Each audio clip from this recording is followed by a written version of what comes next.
Hey there folks, rinimt here, and welcome to Still Joking. This is just a demo. It is out on Steam now for the demo. I don't know if it's limited time, but the demo is out on Steam, so yes, there's currently no sound in the game. It's supposed to be sound, probably after you hit new game. So we're just gonna hit new game. And so this is a visual novel. Choices matter, story rich, yada yada yada. And it's a visual novel, interactive fiction, and adventure. Full game will have multiple endings, 12 to 15 hours of play time, 400,000 words, 1,000 plus choices, interactive elements, interactive points, QTEs, investigation mechanics, a fully voiced cat. So this might be voiced. But anyway, first new game. I didn't see if it said controller support, but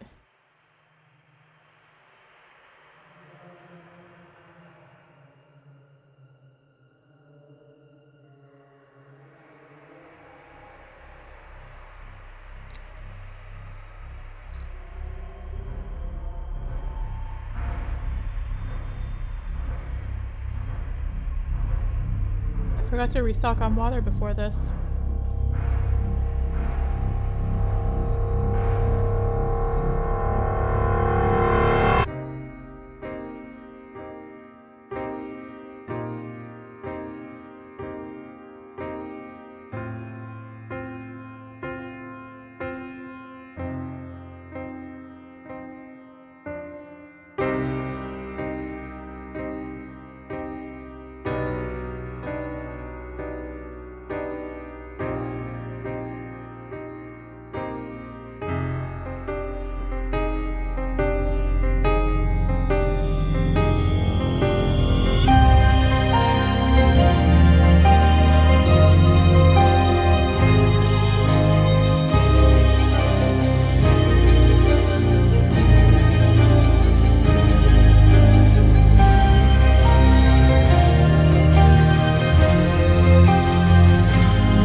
Just to clarify, my name is Iris, and I'm a reflection. I mean, used to be a reflection of a famous actress.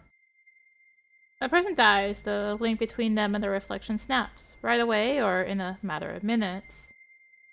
What was once living is now dead. The human reflection steps aside, and what's left is an inanimate object's reflection. Well, that is, it'll be right there whenever someone looks in the mirror on their side. And me, I'm supposed to be just fine.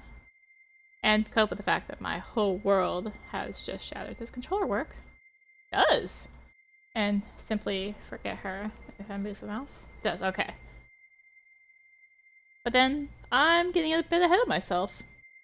After Serena's murder, I wasn't left alone for that long.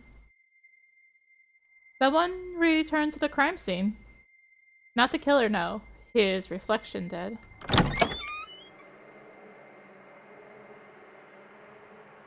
Please forgive me. How are you? Did it hurt a lot? You should probably wipe the blood off. Here, take this. Want some water? Or is there a medical kit here somewhere? You always kill someone first and then start fretting about it? No. I mean, I don't know. It's the first time my prototype does something like this. Maybe he did before, but I've never had to reflect it. Again, I'm so sorry. Do you want anything at all? Oh yes, I want to know why he'd go and kill Serena. Again, sorry. I've got no idea. I've always thought that they've got their own lives on the other side of the mirror, which we cannot affect in any way, so it's best to just distance yourself. But how can I ever distance myself from when, you know? Never mind. Forget it. How do you feel? Dead? Maybe you'll feel better if you try killing me too? As in, kill you back? Won't you go right back to life as soon as your prototype looks in the mirror again? I will, yes. So it's a fair deal then. Your offer basically says, hurt me if that kind of thing helps you stress less, right? Under some other circumstances, this could have even been amusing. Alas, I meant that it might make you feel at least a little better. It won't. That's too basic. I want to figure out why Serena was killed. Does it have to do with her fame? Does your prototype work in the industry? Is he involved with Argus in any way? Tell me about him. To be honest, I don't see him that often and I hardly know much about him. Neither his name nor his line of work. I haven't even seen the murder weapon before, and I don't know anything about the inscription on it. Sorry. Probably see my prototype on Saturday again, but... Why Saturday? Won't help you much, I guess, but he's a regular at the barbershop on Maiden Lane, goes twice a week, Tuesdays and Saturdays. What for? Well, for a trim. Sensational. It's Wednesday today. I never imagined a hair and beard trim is necessary as you prepare to kill someone. Listen, you shouldn't stay here. You're no longer a reflection that puts you in danger. All the dead reflections must arrive at the community's distribution center, all that. You die, and next thing you know, you already owe them something. What a brave new world. Meh, screw this. You stay here, they'll send a squad after you. The squad can go right to hell. You know, their protocol involves stun guns and a stretcher. And the right to decide for me, right? Wanna go together? I know my way around there pretty well, and I know a few folks, too. No, you're my killer, not my date. We are not going to walk around holding hands, trust me. I don't want to leave her. She'll at least wait till they find the body. Okay then. The community is, you know, quite a reasonable agency. And what I mean is, they'll help you out at the center. Can they tell me anything about your prototype? No, I mean, they'll help you build a life from now on. Your new life of your own. Seriously? So first I get to reflect her 24/7 to be happy when she's happy and sad when she's sad, and then they turn around and tell me it's finally time to be myself? Simply delightful. And what is myself, I dare wonder? Well, you two are not exactly the same, right?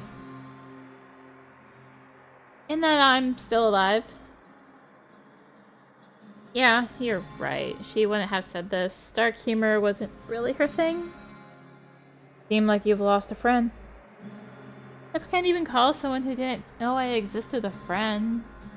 I'm sorry you feel this way. Should I maybe look around? I know this place like the back of my hand, so I'll hardly spot anything new, or... Okay. My cursor. Argus. Cannot believe that the premiere was just 2 days ago. The critics loved it, and so did everyone else. Our best film ever. Like, for real. And it's sure gonna become a blockbuster now.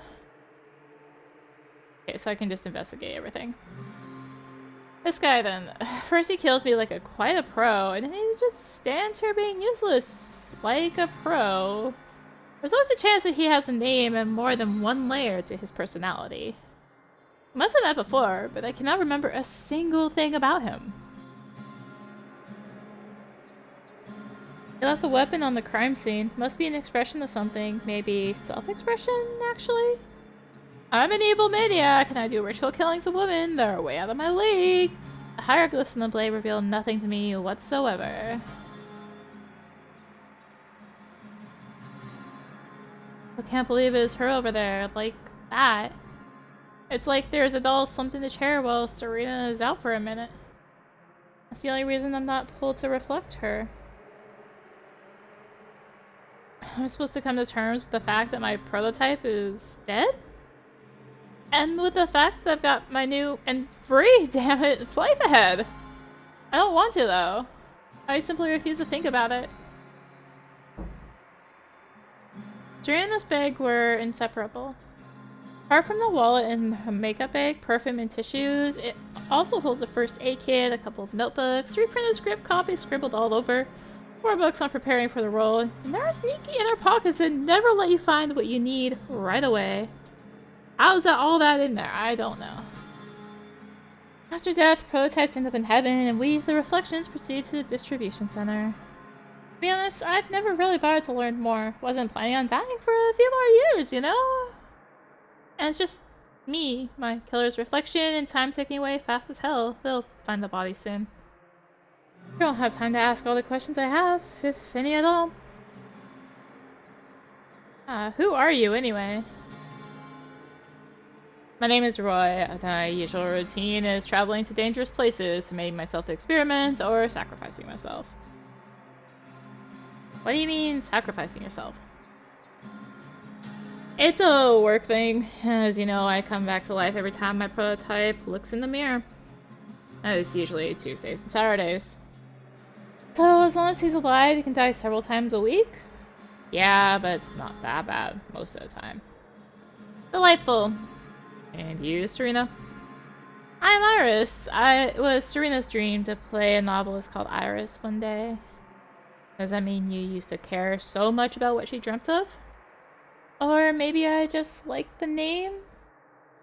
Have we met before? Seems like your prototype and Serena knew each other, but I don't remember seeing you before. Same here. Let's try figuring this out. You ever been here before? Not even once. In fact, I think it's the first time ever that I'm reflecting him in the theater. I've definitely seen Argus posters before. And again, they're all over the city.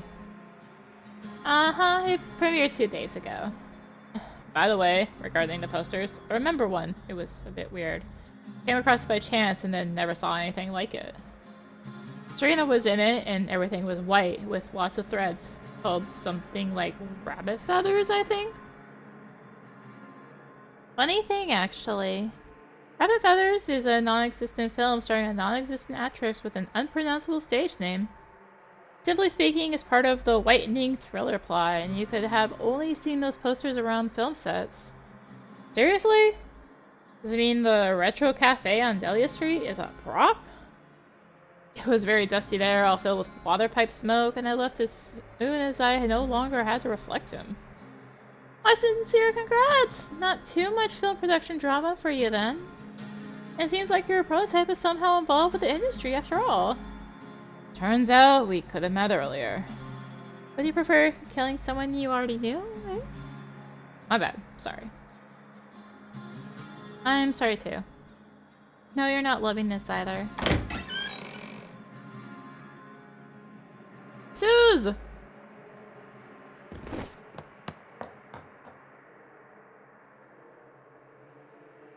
My dear lord, Serena! Serena! Oh shit, I should really... Sorry to grab you like this, didn't mean to scare you. She has to repeat after her prototype and she was on her way to crash into you. Dangerous stuff. Yeah, since her prototype looked into the mirror on her side, everything here had to become exactly the same. Well, almost. Chair would have been visualized right through me, and not just the chair. Ugh. Well done! You kill me once and you save me once too. Talk about evening the score. That doesn't sound even to me. But seriously, thank you. You did the right thing and I just froze like a fool. Who is she, by the way? Suze is my makeup artist. Well, Serena's makeup artist. She came to do me up for the stage and instead ended up with a new reflection on her hands that couldn't care less about makeup. Practically speaking, a dead body is just an object, and so is its reflection. You, meanwhile, are alive. She used to be alive, same as me.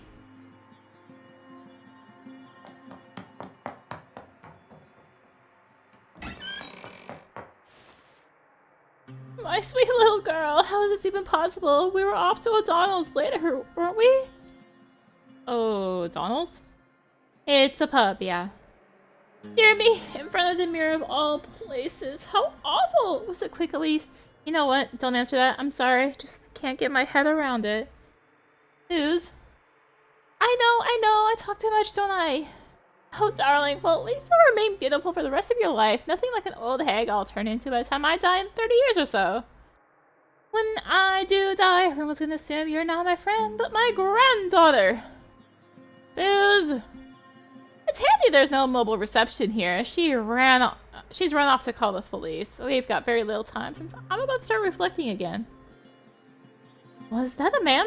Who are you anyway? His name is Roy and he killed me. Suze, I want to know what happened today. What do you mean, happened? Oh, he's the one who killed you, this scumbag. Yeah, that's me. Yes, but why?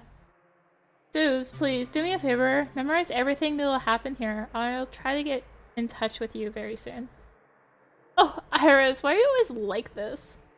You're always up to something. Take now. You're sitting here all bloody. Your hair is a mess. Hugging away with a serial killer. Instead of just asking him, you're asking me for favors. I mean, of course I'll take note of everything, but honestly, girl.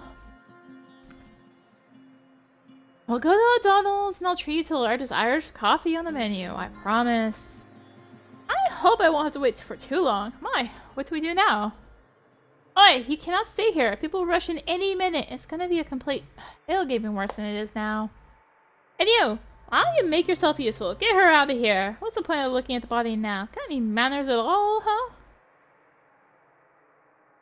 Anyway, this chat best be over. Time's running out, and you've got a lot to do. So do I. Before you go, come over here for a sec. I'll just touch up the contour. Here you go. Much better. Okay then, come here and give your good old friend a final hug, and off you go. New life ahead. You take care, my sweet darling. I'll do my best. Don't forget about the large Irish coffee, Suze. How could I?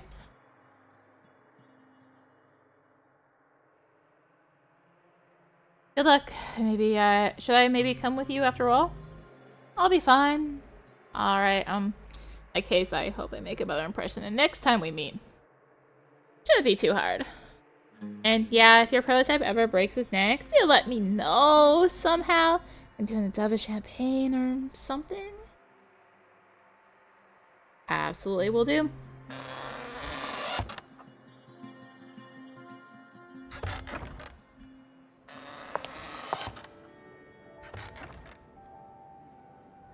Congrats, you're dead! Welcome! Please keep moving, don't hold up. Lecture halls 15, 16, 17. Go on, don't stand around, proceed that way. Lecture halls 15, 16, 17.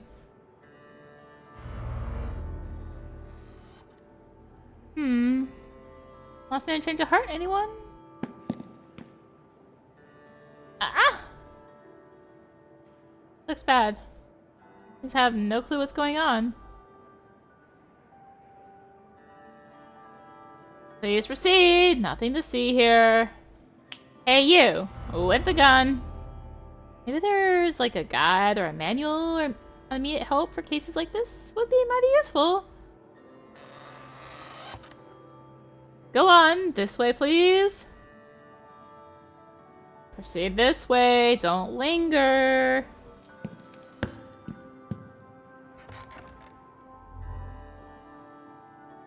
That way, everyone! Lecture halls 15, 16, 17.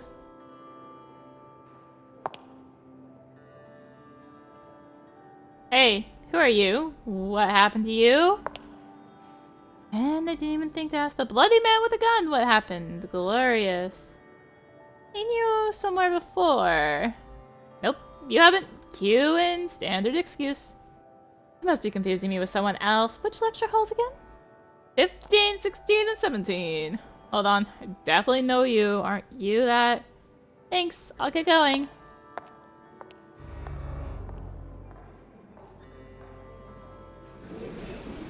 There are free seats in the front row only, but then again, I don't really feel like going back to the hallway.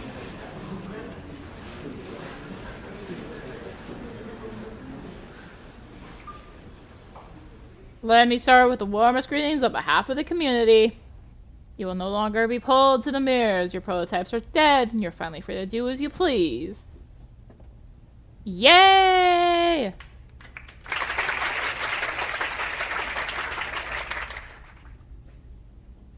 Although the reflections got lucky with their prototypes, sure, but the mere idea of congratulating us on their death is... ugh. Some fundamental basics. Now you all need to eat and sleep regularly, and shower too. Prototype could bring you back to life with a single glance in the mirror, but that's no longer the case, so I wouldn't risk it. If anything bad happened to you, the consequences are irreversible. This is crucial, so I'll say it again. To take care of yourselves, you'll thank your own selves later. Now, a few organizational aspects for the community's distribution center. This is where all the newbies end up, no exceptions. Once this intro lecture is over, please head over to the staff. They'll provide you with forms to fill in, and that'll help assign you all your curators. Next 2 months, you will all be gradually settling in this new world. You'll get a job and move to live on your own. For now, you're in the community's care. About time they handed over branded caps and badges with "Welcome to the community" printed all over. There's a sign for these. Demand them back in mint condition in 2 months. A reminder for those who may have forgotten the basics, away from the mirrors, everything is flexible. The community was formed by the reflections who managed to harness these processes. Soon enough, you too will learn to link different spaces, create items, and alter reality. If you have any questions, fire away. If you don't, address any of the staff in the hallway for further instructions. Thank you for your attention. What is this mini lecture? Micro lecture, even. Every sentence invites at least one big question and a bunch of follow-ups. This sucks. Seems like a good time for a promo. Something like, you value your hard liquor from the community and get another session with a cute therapist as a gift. Apparently, though, I'll just be riding off into the sunset, looking for trouble. Or should I skip trouble and just ask one of the staff to find me a curator and speed everything up somewhat? How about you stay instead? And figure out how the community's cold and heartless bureaucracy operates and maybe even learn something useful here. Sounds boring, but it could be worth it.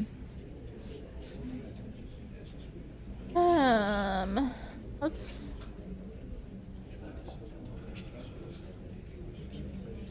So here... Stay for the lecture. Alright, then let's see what my fellow miserables are keen to learn.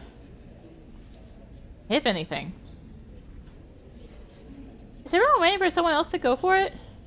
I mean, I sure could.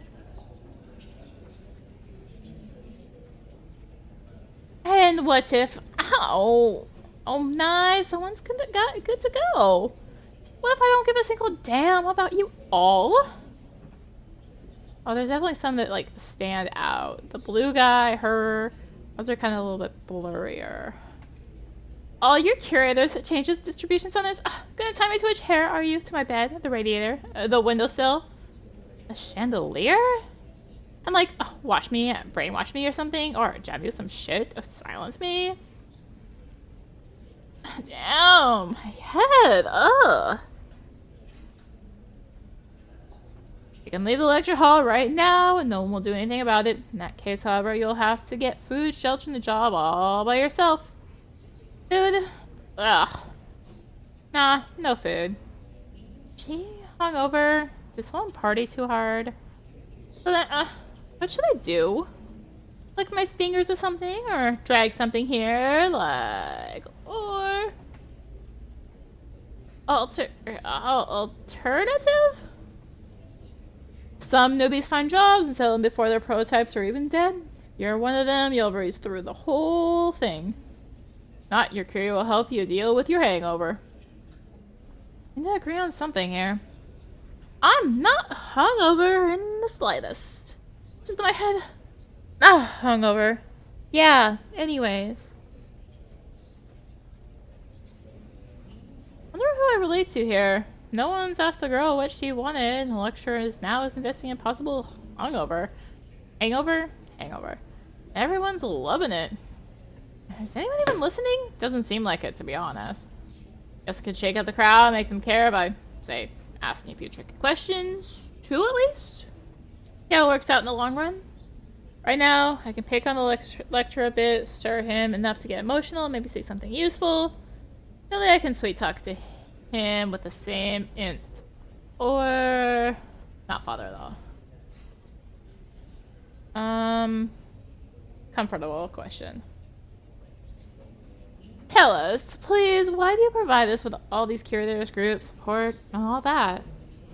We need to be mindful towards all the community members. All of you are going through somewhat of a rough patch now. We make things easier for you. Yes? What kind of rough patch?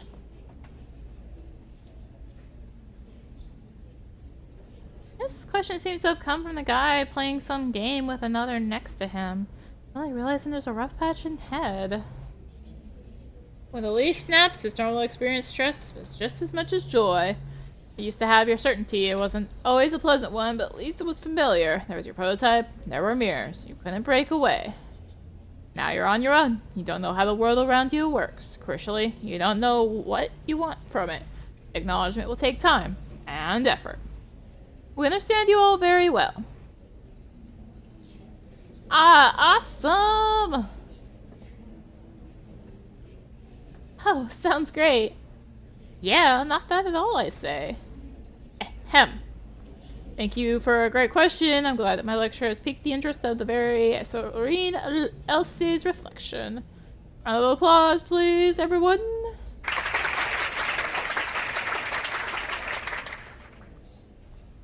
And just leave me out of it in the end, could he? Sure, that piqued my interest, and I've actually got another question. Look how determined she is, huh? Straightforward, too. Not even sure it's appropriate. Not surprising at all, given her story. If I worked this much, I'd have my meaningless banter, too. You're not avoiding it, though. Shut up, you. Ahem. Of course, Miss Elsie. What is your question? Elsie, I'm Iris. I don't have a last name. No, my life is nobody's business here, really. What is the community? Can you please specify what you want to know? How did the community appear? How has it evolved? What has it achieved? And what are its goals? This is quite a broad discussion you're suggesting here. Originally, our world was split into multiple minor spaces separated from one another by the void, make communicating very hard. Wow. Controller. Cable. Not long. And then, car mirrors were invented to become the most commonplace thing. The reflections had used to live in small groups, and now they had an opportunity to communicate and exchange their experiences. This is when the community appeared. I mean, not appeared per se, but was founded by the greats of the past. Eric Hansen, Ruth Harvenden, Glenn Stenval, Ragnar Fosted, and others. Thanks to them, the reflections learned to alter the space around them, which had the most critical impact on their history. Let's not go too much into detail here. Humanity's first goal was to expand by incorporating new territories. One of them, the Crystal City, was later founded. It is our capital today. Yes. Is it made of crystal for real? More like it looks like it is. But it is unique not only because of its appearance. As you all know, nothing is permanent in the prototype's world. They have to keep fixing and maintaining everything, from items and buildings to the actual streets. Fortunately, it's the same here too, except for Crystal City. There, nothing ever shatters, disappears, or cracks. Never ever. Whoa, just like those elven cities in that video game. Yeah, it's just like that. Good catch here. Nothing disappears in the prototype's world. Otherwise they'd have made a movie about it by now. A documentary, even. Now it turns out that things do disappear here, at least outside that Crystal City place. It must either be badly worded or someone's hiding something. I'd try finding out more, but I bet the lecturer won't be overjoyed. Surely I could ask more about the community's goals and listen to yet more inspiring stories that certain elven city lovers find so exciting. I bet I could just go and nip that unsolicited attention in the bud. Provoking question. Wow. Excuse me, and what exactly disappears outside Crystal City? It's like anywhere really. Everything dangerously placed. Could you maybe give an example? Well, let's see. Say if you place a wine glass on the edge of the table, knock it off with your hand, it'll shatter. And it won't shatter if this takes place in Crystal City. Well, not quite. It'll shatter, but But the shards will remain. Incredibly vague. What's this deal? So, does everything get destroyed and disappear, or just the wine glasses are recklessly knocked off outside the Crystal City? Theory, of course, everything can be fully destroyed. Let's sum it up. There are dangerous places where everything can get destroyed and disappear without trace. Am I missing something? Anything? Look, if you want me to tell you more about the void, just say so and stop dancing around it. Aha! I think I do want to know about the void. Whoa. Yes, it exists. Yes, we are looking for new territories there. And yes, sometimes, very seldom, I'd like to point out, something falls into it. Or someone? A grateful audience doesn't get better than this. There's nothing special about the void. Chances are you'll never even get to see it. Ever. Those who work in the void are putting themselves in danger voluntarily. Everyone else is safe. Unless, of course, someone knocks them off the table or something. Another autograph, and now I'm scared that she'll just laugh at me. You for real? He would have told us shit if we asked. It's pretty obvious that Serena is all for justice. Must have taught her this way. Who taught her? Yeah, I'd love to know that too. Did I know she was a lifeguard in her early days? Oh, yes. And then she part-timed as a secret agent, an astronaut, and the Prime Minister's mistress. Or am I getting the wrong order? A job like hers, one could follow her ideals and be cool, you know? Don't think that. Shush! Any more questions? Are there any official ranks in the community? Like, can you become, say, a general or commander-in-chief? Not exactly. Community is comprised of two factions, the Seekers and the Effectors. Each has their own hierarchy, and neither is very well formalized. Can you tell us more about these factions? We'll happily oblige. The Seekers are scientists. They are easily fascinated and caring. They are into history and science. Actually, they are into everything around them. Accumulate knowledge, build hypotheses, study unusual phenomena, and encourage curiosity. The Effectors are practitioners. They love experimenting, bringing into effect all the ideas that the scientists come up with. If you're bored, try them. They'll definitely keep you entertained. By the way, you can ask for a curator from a specific faction. Our staff will mark down your preference. I want to sing! Where do I go? Practitioners. If you want to write music, then not for the scientists. Want to do both, and you'll just cooperate with both factions. It's a valid way. Are you saying that I'll get a vocals curator and then end up working with a composer right away? Wow! It's a bit more complicated than this, but don't you worry. Your preferences will certainly be taken into account. Just make sure you don't forget to voice them. Just how much more complicated? I guess the lecturer doesn't feel like responding to this.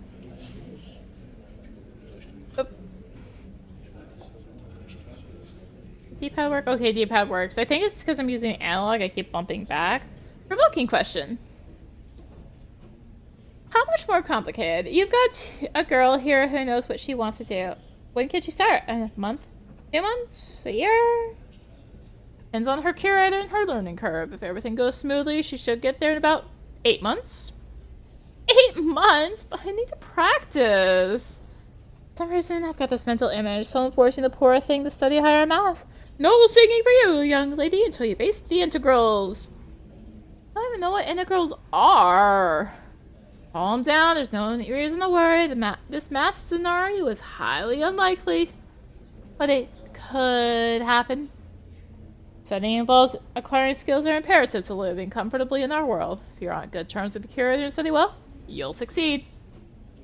And what if he does end up making me study math? Don't worry, you'll manage. This is all very assuring. Serena, can I ask you a question? Aaron wants to chat. I really hope she's not going to ask me to explain the integrals to her. Yes, hi. You reckon I'm a curator? Is there someone suitable that you know? No. I'm not asking you for introductions, of course. It's just, what if they don't let me sing? It'll be terrible. They won't do that, right? Please, I need some advice on what to do. Excuse me. What? Alright, let's go the boring way. Did you announce at the top of your voice you want to sing and you want the best curator out there? I don't know. There's the middle option. You wait for the right moment. It is likely that it will never come. What do I do then?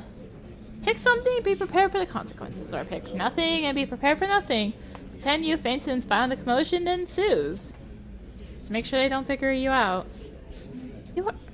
You're so weird. Oh, I know. Any more questions? Don't even know how to approach this. Back in the hallway, I saw a man all bloodstained with a gun. Looked like as if he wasn't really here. So disturbing. And I'm just... Don't worry, he'll get all the medical help he needs and he'll be fine. So these things happen. That is sometimes right.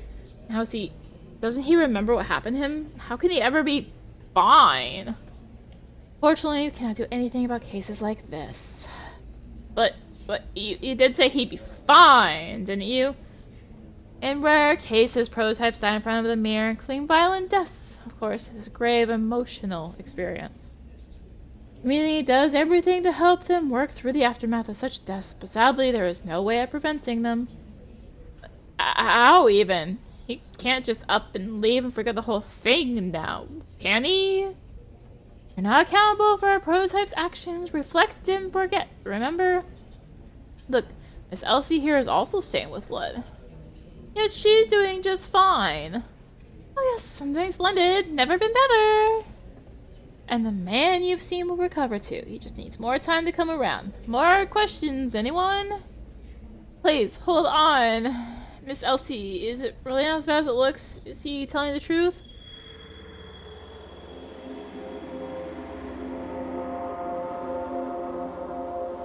Miss Elsie? I really don't want to talk about it. This is a bad sign.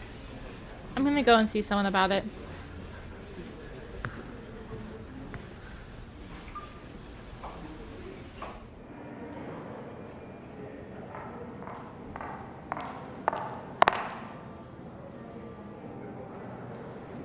Oh hi! So Serena Elsie is off the grid now. Dear me. Stay chill, Iris. Stay calm. Can I just have the forms, please? It was drugs, wasn't it? All stars go off the hook sooner or later. You can wear that mask of cool all you want, but at some point justice gets served. Oh, yes. Ever seen a forensic pathologist open a corpse's chest? What? Why are you? Want me to show you? Serena rehearsed it a lot for her role, so I can repeat the entire thing even with my eyes shut. Decision will be impeccable. Even though you probably won't be able to see it.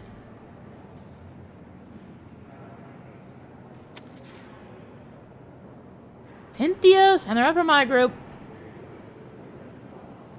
Even her, would she just...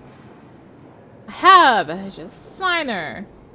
But the form, we'll fill it in together. Alright, as you please, take her away. Someone stop behaving irrationally now and follow you because I'm the only one of all the curators who knows how you feel. My prototype was a model. The runways, the makeup, the more runways and photo shoots. And yes, even more runways. Enormous stress and even greater willpower. I never wanted to be anyone else. When she died, I felt like my oxygen was cut off. My name is Dora, by the way. And I'm Iris, and sometimes I sometimes bully everyone around me. Isn't it a problem, you reckon? The first week after her death, I smashed an intake base on the head of one friendly young man who just wouldn't leave me alone. This will pass. Nice to meet you, Dora. Iris, I'll be your curator for the next 2 months. Today I'll be joining a group of other newbies on an expedition away from here. Group? I work with Reflections that used to spend a lot of time in front of the mirror. There are currently 4 of you, including yourself. We'll get back to the expedition, I bet. For now, let's fill in your form. Hold on. We are going somewhere. I'd like people to get back sometimes. Your friends? Sure thing. I'll teach you how to create doors, and then you can go anywhere you want through those. Okay, let's do the form then. Name and sex. Got it. Age? 26. Marital status? Would 3 husbands and 5 children make a difference? I'm single, and would 3 husbands and 5 children make a difference in this case? No, but you would have been different to start with. By the way, if you decide to marry, don't forget to notify the community. What for? Do with your marital status and property rights. The wedding and such like are up to you. You know, prototype's occupation, actress, cause of prototype's death. She was killed. Her cause of death is murder. What do you say out loud? Shouldn't it? Iris? The very best of the Shakespearean tradition, she was cold-heartedly stabbed by a ghost in her own dressing room, right in front of the mirror. My sincere condolences, but it's good that your sense of humor is still here. Many reflections come apart in similar situations. I have to warn you, actually. You're likely to lapse into nightmares at some point. You mean dreams about death? Not just those. Random memories related to the prototype may resurface. It gets better with time, though. You are currently under the so-called mirror death curse, which, in other words, is simply your adjustment period. Delightful. Try not to be too hung up on emotional struggle. Alright, Iris, what about bad habits? Smoking, drinking, drugs? I just smoked during filming, used herbal roll-ups, but never fell into the habit. I'd say I'm neutral to positive regarding alcohol. I don't do drugs. I see. Overall health? Splendid! Exceptional even. No panting, no prototype. Even the stab wound is closed up by now. Prototype's fatal wounds are not passed on to the Reflections. If there are no problems, we're moving on to the next question. Do you have any particular talents or skills? I'll take it seriously. My improv skills are not bad, my memory is good, I'm in great shape, and I have a superb personality. Patience is a letdown, though. Are there many questions left? No, that's it. We're done. How about I tell you more about the expedition then? Then you can ask any questions you might have. We're a small group of scientists and practitioners engaged in discovering and stabilizing new territories in the void. In order for the Reflection to have spaces to inhabit and procure resources from. You'll see. Can you say it again, but in simpler terms? In a nutshell, we board buses, explore the void, occasionally transport things for the community. You'll have the opportunity to get new impressions, figure out what you might want to do in the future, and catch a break from the rubbernecks. Thank you. And yes, that final point is particularly inspiring. Do you mind talking about your prototype? And her death? I don't know, ask away. What exactly do you want to know? Was she also killed in front of the mirror? No, she worked herself to death. But yes, she died in front of the mirror. Dozens of mirrors on the runway, in fact. And what did you do next?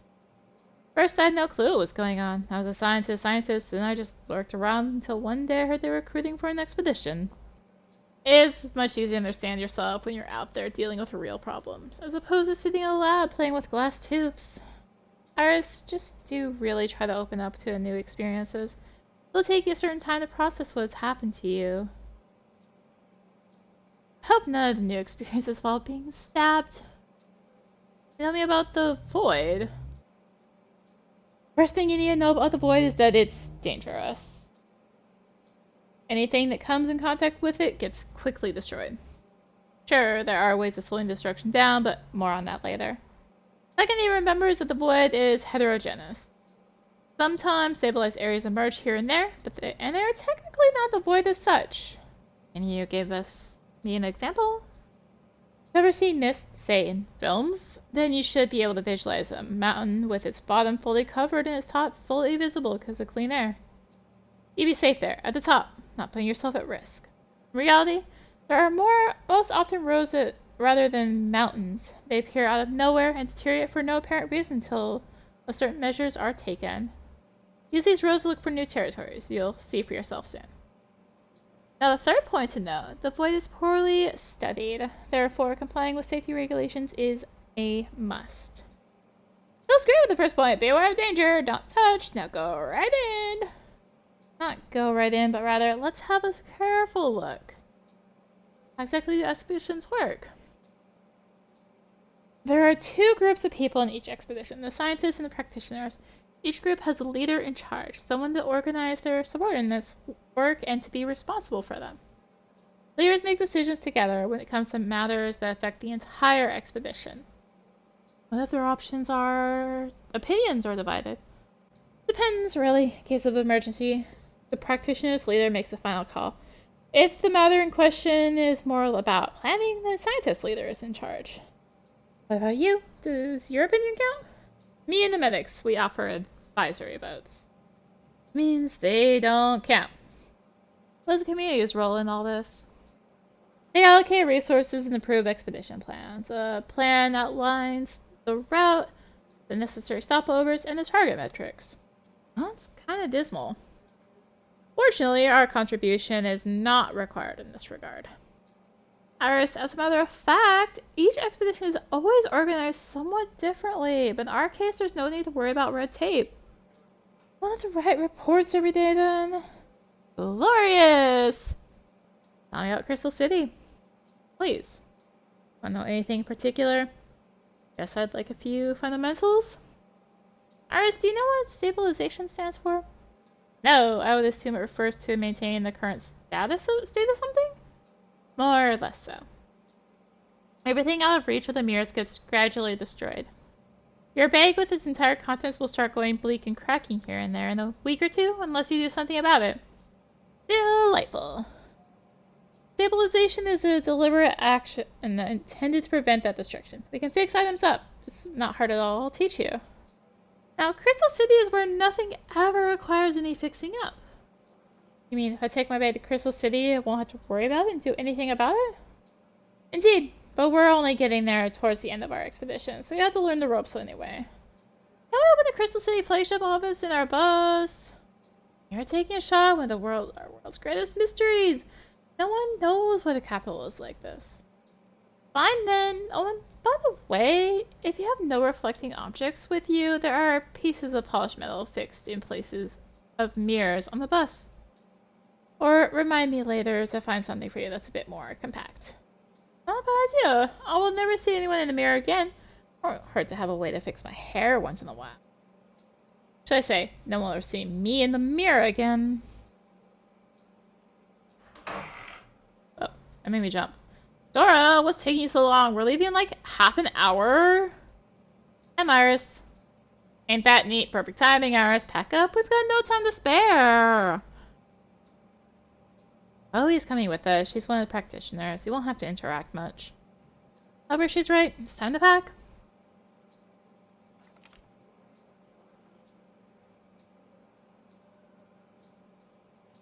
Help with a motive. What do you say? I help you make it all on time now, and then you help me. No, thanks. I'm good. Or, I'm rather pressed for time. But I don't want to owe you a don't know what. What if it's a know what? I need to get in touch with someone from the living. That's basically helping with a door when I've got time. Well, you got yourself a deal. Fantabulous! Where do I dash next? Here, take this. Number 1. Take the letter in the complete form to our leader, Tien. Please. I'm certain she's still in her office. Number 2. Deliver the papers. They'll hand you at the warehouse to the staff that processes all the paperwork. You issue a letter of confirmation, which I need. And number 3. Help Maximilian find spare boxes of paint. Guessing he could use a hand. That way you also get to meet one of your expedition companions. And where are we now exactly? Oh, right, sure. We are here. Go to the warehouse first to get changed. Show the keeper your request form. You'll find him right here. We're running someone else's errands all over the place. Ugh. Dull. Try doing it all if possible. I'll see you at the bus. I've marked the spot for you. Alright, starting with warehouse. Here's a thought. Can I get a pirate costume and a blunderbuss there? I love a blunderbuss. Whew, this demo's longer than I thought it would be. Good evening. About to ride off into the sunset with Dora. Here's a list.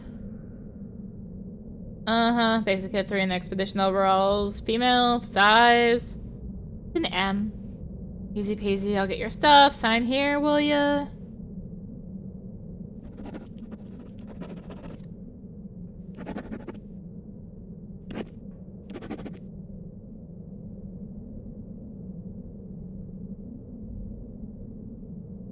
Here you go. Should try it on.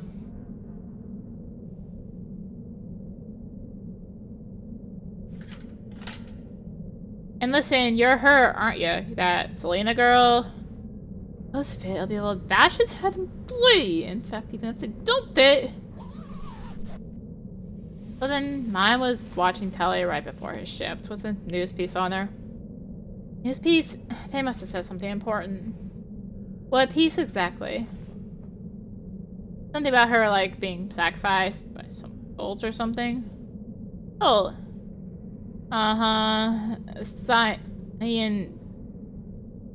Scientists, or whoever they are, the press was saying she owed them money, or maybe there was some orgy gone wrong, or even a ritual killing, you know? And to that, how stupid should you be, for real? Crap. So true then? Don't be mad, beautiful. You ain't her after all. Be happy. Mine kicked the bucket, I'm telling you, I'd be free. Let's hope that the cult finds your guy and ends him then. Can I have my papers, please? No one gives a damn about him. Here you go. My regards to Dora. All the best.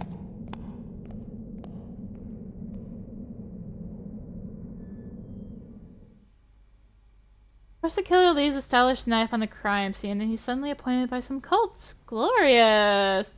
Also suspecting cult members wear black robes, apply eyeliner, and Saudi Latin proverbs for breakfast. Wonder if Roy would look dandy and all that. Suze would have been a handle all right for such a shallow, dramatic interpretation. Where am I headed, by the way? Should be Tien, the scientist leader, or the staff for the Mephisto Expedition Companions Rescue? Probably cover the entire lot as long as I have time. I mean, I could just head straight to the bus and not help Dora. Still an option, right? Look at the scientist leader. Bruce folded, but I can just about make out some info. From Roy. From Roy? What's that supposed to mean? Must be my killer? Guy must have been so overwhelmed by guilt that he managed to find me a curator, arrange everything, and obviously check with me too, all in a matter of minutes. I mean, he did promise to make a better impression the next time we meet, not before that. Name, Iris. Sex, male, crossed out, female. Age, 26. Marital status, not married. Besides occupation, actress. Best stab wound in the margin, NB. Second one in my group from the front of the mirror, but don't worry, it's all under control. One here likes to have things under control, eh? Someone else in the group has died in front of the mirror, which might make Tien worry. Now, Iris clearly shouldn't worry at all. Even though maybe there is indeed no reason for you to worry, it's fine as it is. Hello, Dora suggests you're Tien, right? Good evening. I am, yes. And you are? I'm Iris. I'm about to leave with Dora, and she asked me to drop by this envelope with my form. A flyer for Elaine. She certainly knows whose reflection I am. Thrilling. But Dora, no way! Unexpected, but such a good timing too. Welcome. We don't always act last minute, don't you worry. And that's when I'm finally scared. I need to head on, sorry.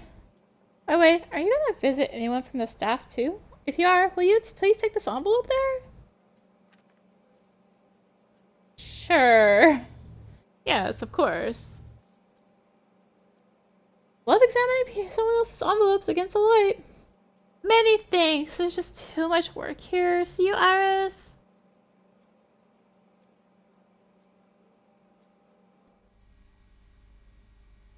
Whoa, it's just a single sheet of paper? And no recipient, only a couple lines of text? We hereby inform you that we will not be able to attend an Andrew Numi Award ceremony due to preparations for the new expedition. Best regards, and a bunch of signatures. Interesting. Dora has made time for getting me on board, and her signature is on this thing too. But then maybe award ceremonies take ages, or they might be holding a grudge against Andrew Nui, whoever that is. Anyhow, nothing valuable here. Real shame. I'll just have to hand this in to the staff, I guess. Maximilian. Hello, are you Maximilian? Well, and how do you care? I'm Iris from Dora's group too. She asked me to help you with boxes of paint. I'm sure I'll manage on my own. Dora did ask though. Feel free to knock yourself out. Won't be in your way. Okay then, you checked here? Max? Maximilian and Max are two distinctly different names. Why is everyone always confusing them? Alright, Maximilian, so what about these shelves then? Nothing alright about it. The shelves, I think I checked those. I suppose we need red and blue. Wonder if I start crying now. Is he gonna tell me right away that it was all my own fault? I bring it up later. Why can't one just get on with their task and not get on others' nerves? She asked sadly. Nope. She could have asked sadly. Just that the prospect of being stuck in a closed space with an easily irritable hunk is not too exciting. I'd better be delicate. Any other paint we need? Which one? Dora said red and blue, didn't she? What are all these questions of yours? Mind my own business, ain't I? Which is good. Oh, here's a blue paint. Why is it marked as gold though? I know there's white, pink, and yellow gold, and then black gold if I may stretch it, but blue? Here's red and yellow too, marked as silver and copper. Copper is for yellow in this case. Must be some logic behind all these markings. Well, there could be. Ugh, so dusty, and badges on top. Takeo, head doctor. Dora, curator. A bunch of others. Seems like some people remember their names and job titles excellently. Well, the papers. Recommended order for multiple businesses en route together. While not compulsory for execution, it, however, includes information that will help you optimize the process of ordering a string of buses based on the specifics of their route, accounting for a variety of conditions. Ugh, a handful of these too. Hope you won't be learning about them by heart. This is a bit too heavy for paint. Some random parts signed as splints for practitioner, as below it says gold, titanium, tin, copper, silver. Mysterious. Maximilian, I found the paints. The bottom shelf and the second from the top. I'm getting them to the bus. What a joy. Well, I don't see why ask me to look for something if I'm not really needed after all. I don't see it either. I'm polite. Polite! Nice and polite. Damn this self-persuasion. Okay, staff. Hello there. I need a letter of confirmation. I've got an envelope from TN for you too. Good evening. Just a sec. Another rejection from her, eh? No surprises here, but thanks for bringing it over. Regarding that confirmation. Name's filled in properly, but let me just... Oh my, you gotta be kidding! You're Serena's reflection! I could have been kidding, but... Yes, that's me. But if you're here, then that must mean... Oh, this is awful! What happened? I'm sure the details are all already over the news. Come on, do you mind or what? I'm such a big fan! I've seen Flashlight like a million times. Now I'll taste this row is at the top of Serena's. I'm not proud of that list. Can you just issue that letter of confirmation for me, please? Sure thing, just a sec. I've got this blank one right here, almost filled in, ready to go. Please tell me Serena was all involved with that hot Spaniard. You mean Diaz? Oh, once I've got the confirmation, I'll spill all the juiciest beans for you. Or not. She so was! Totally knew it. Thank you. Have a good evening. What about Diaz? Make up a story. Did you think they had met on the set of Flashlight? Absolutely! First they play lovers, and they just cannot deny their feelings, and... Well, you're wrong. They've been in love from their childhood years, but cruel fate separated them. Can you believe Diaz was forced to marry his daughter from a Cuban drug lord? Holy crap! Oh yes, very holy. He never went public with him for obvious reasons, you know. Does Mafia have anything to do with it? Yeah, the Mafia that craftily robbed me of the rest of the time I had. Ugh. I can say no more. I'm being watched. Now, one very light-footed Irish shall be speeding towards the bus. Iris, excellent. Have you got that letter of confirmation? Here, yes, here you go. And Tian is the envelope. Brilliant. St. Max is here with the paints too. It's Maximilian. My apologies. Iris, very well done. I can clearly add relay racing to my outstanding skills. Oh, and planning relay races too. I'd also add the skill of admitting your own outstanding skills. Let's go though. We should be leaving.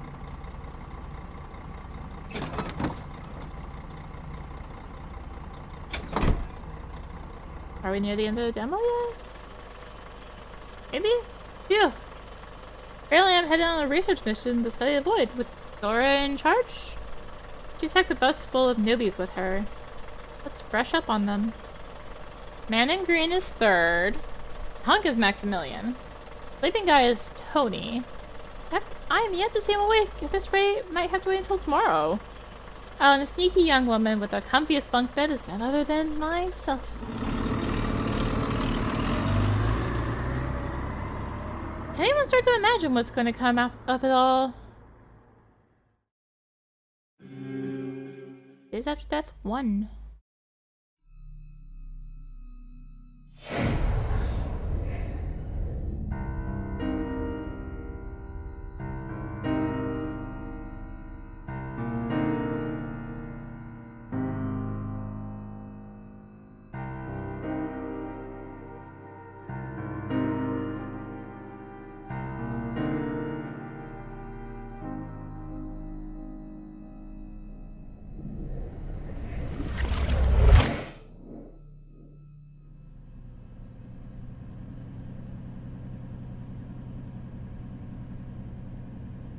Nightmares, eh?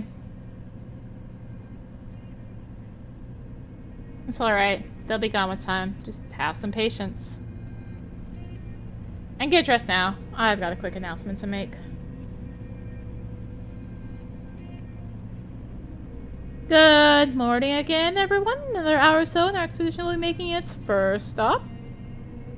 You'll learn how to manipulate matter somewhat and get a decent breakfast too, but if you're hungry now, I can make a quick few bites.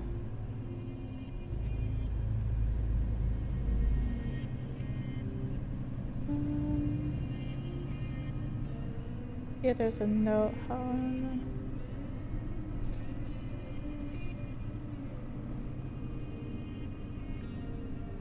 I see a note. Am I fitting on how long the demo is?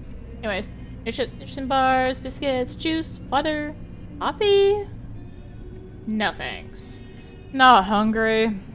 Me either. To yourselves, but breakfast is compulsory, so don't you try to ignore it. No then. Wasn't she expecting any reaction from Tony? Does she think he's not awake enough yet? By the way, are those cracks? I didn't get a proper look last night. He looks like an old marble statue that's seen better days. Oh my, his arms kind of give away that his prototype was seriously into shooting smack. Let's say though, I've never seen a drug do this to a person. Again, Tony's coming with us. This condition shouldn't be contagious?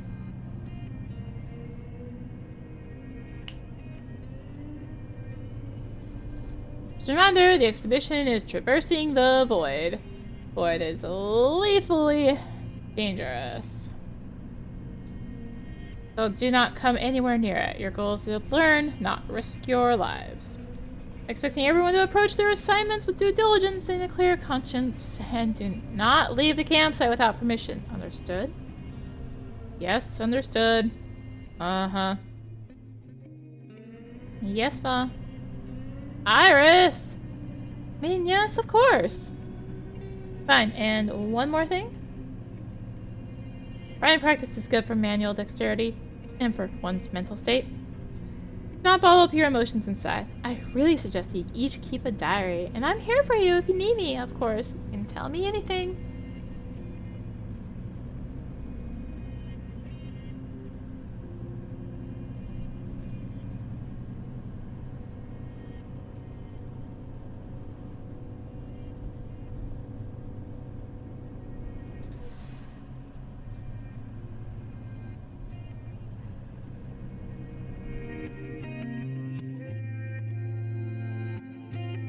Dear diary, they say I might find you useful. I bet you're going to be even more useful to everyone who'd want to get into poor Iris's head and learn her dirty little secrets. Dear everyone, I hope you're ashamed of yourselves. I don't want to show my scribbles to anyone, so I'll keep this notepad on me at all times. I'll also start doing sketches in the margins, raunchy ones. Nature sketches too. Honest writing is not exactly my thing, but Serena would have certainly liked this. I should write something down now, right? I don't know. She didn't deserve to die this way. Damn, as if there's such a way to die. Such a thing as deserved way to die. I just wish I could talk to her. Serena, I'm so lucky to have had you. And it would be nice to eventually turn out like you in many ways. But I'm whining like a... very consistent of me. Get a grip, Iris. Completely out of the blue, I'm with an expedition. My crew also includes a very buff Maximilian and a mysterious third in Tony. I already know the fact that Tony is all covered in cracks. I'd like to have someone explain this to me. Dora's an obvious choice, but I cannot arrange to be alone with her just yet. Yes, Dora's our curator. A model and very no nonsense. Very much so. I had my first nightmare last night. It was about Roy. My killer's name is Roy. And Dora mentioned him, or his namesake, in a letter to Tien? Maybe it's about the principle. If you kill them, you must marry them, or at least hurry up to organize their bright new future. Either way, as a shrewd character from a detective story would say, something's not right here. There certainly is a chance that some other Roy decided to take care of me. Only Dora, Tien, and Roy himself know the truth. Or Roy's himself. They probably won't be that willing to let me in on it. Yeah, death doesn't make it easier to comprehend life, and actually what I want most of all is figure out why Serena was killed, why Roy's prototype killed Serena. Won't change anything, but it seems the right thing to know.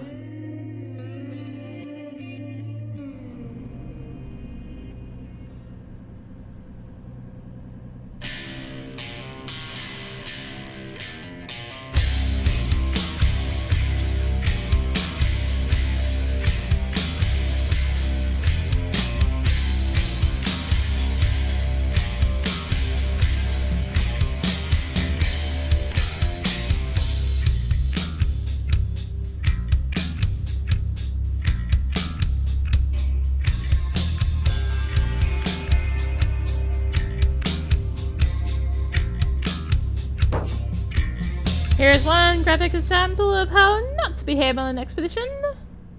Does the example have a name? Johnny, practitioner's group leader, a solid specialist, but a reckless nutcase otherwise. Stay inside the bus. And a very bouncy one, too. I'll go up. Come get me if you need anything.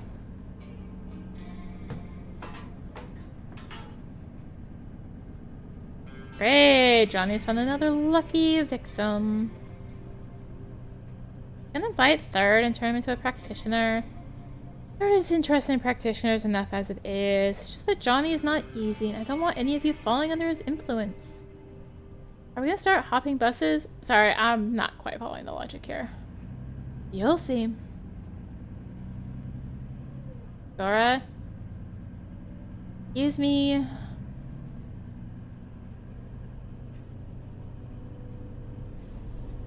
Wonder what Third is talking to this Johnny guy about. What was the ladder discouraged when it wasn't me who emerged on the roof?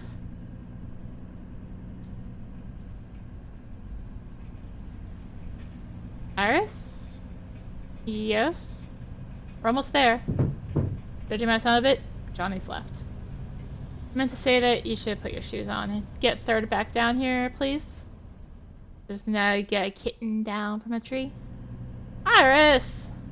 I mean, they normally come down on their own, but sure, I'll get them.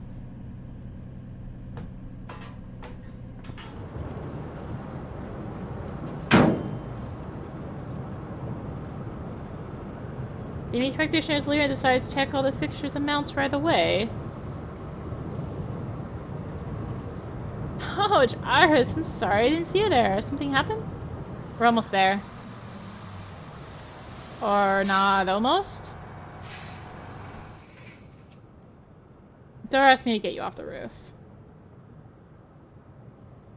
Oh, right, sure. Is she upset I went up? Probably upset enough to bite your head off? I never imagined it possible. Okay, then.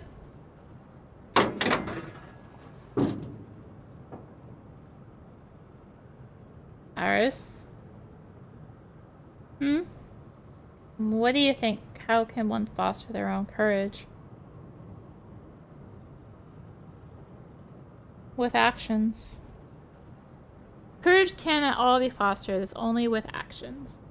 But you need courage in the first place to act.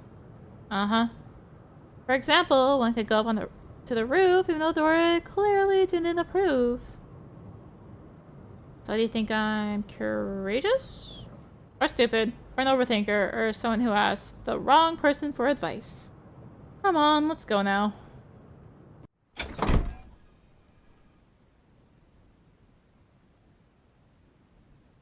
Oh, Tian. Hi, just let you know that I got the envelope to the staff. They were ecstatic, cried their eyes out with joy, and kept showing it to each other, and then they put it in some drawer. Or something like that. Oh, Miss Iris, thanks. You really helped me out. Which chocolate do you like more? Dark or milk? Ian, please. I can't even think about food right now. Ah, breakfast is compulsory, isn't it? We're ready, Iris. Go on and join the others.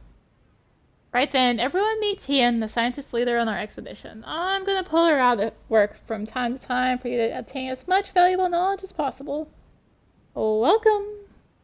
Now, can I have everyone's attention, please?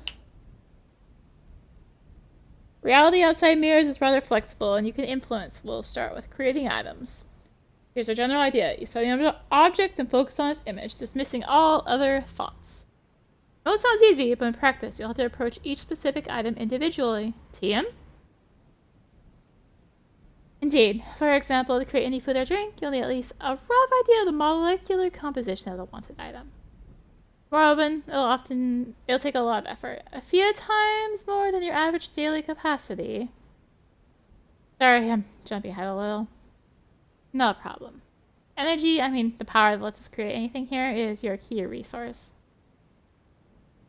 It is limited, but gets restored during sleep. With time, you'll learn how to use it more efficiently. Apart from creating items, energy is also required to stabilize them. Just creating a teapot is not enough. You have to make sure it doesn't suddenly burst into pieces and scald everyone with hot water. Oh, this is a horrible example. I didn't want to scare anyone. This is an excellent example. We're of course going to teach you how to understand how long an item you've created will hold. Everything will be alright, but still, you must understand the risks. Today we'll try creating a door. Just creating, that'll do for now. Since our space is non-linear, you can technically open a door into anywhere, as long as you know the location you need. Start with your bus. It has a black metal door, with paint peeling in places. It's also a bit dusty at the bottom. Have a look yourself. What is it like to touch? Does it have its own smell? Close your eyes and try imagining a door just like that. That's like this one right in front of you. Just be careful.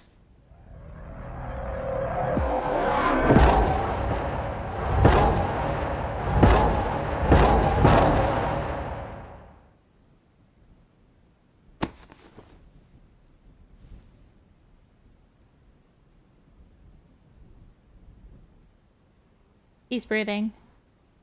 My door is... This is absolutely incredible. Dora!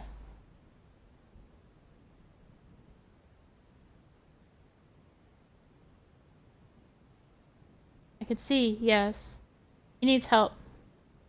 Third, quick, the bus. There's a first aid kit above the bed next to the door. Find the ammonium chloride and bring it here.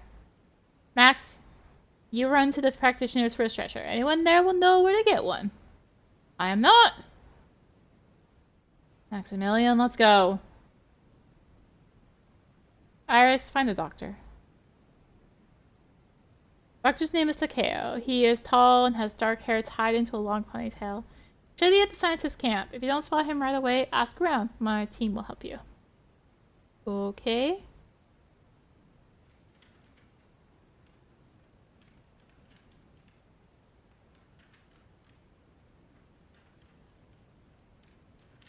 I don't see anyone matching Tio's description. Does Teo doctor guy have had an emergency haircut? Just tied when he saw a stranger. Wander off to take some fresh air in the endless road. Or I might just get lucky and be inside the bus. Still need some refining. We use different paints with different dosages of the active ingredient. We'll produce the raw stuff simply by increasing concentration of... Increasing concentration is increasing weight, which is dead end. You maybe want to try adorning our practitioners with bracelets and trinkets from head to toe, too, like weekend fair fortune tellers? Why stop there? How about a full-on astronaut's onesie? Oh, the spacesuit. Nothing prevents us from carrying out the first part of the experiment. What proportions are you suggesting, Candy? Good day, everyone. I'm Iris from Dora's group. Is Takeo around? Hi, I'm Candy, and these two are Marco and Suzumu. Takeo's left for the practitioner's camp. Our end of the site. Just great. Why? What happened?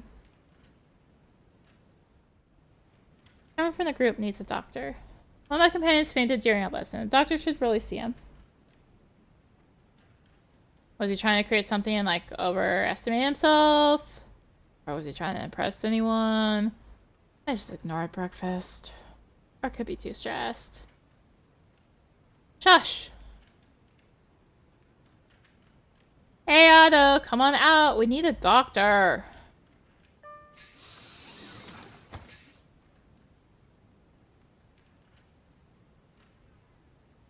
What else now? They look pretty healthy to me. And so do they. Her too. Well, I know these went out like a light. Iris will take you there. Why me? Where's Takeo? Oh no, cut a little banter, please.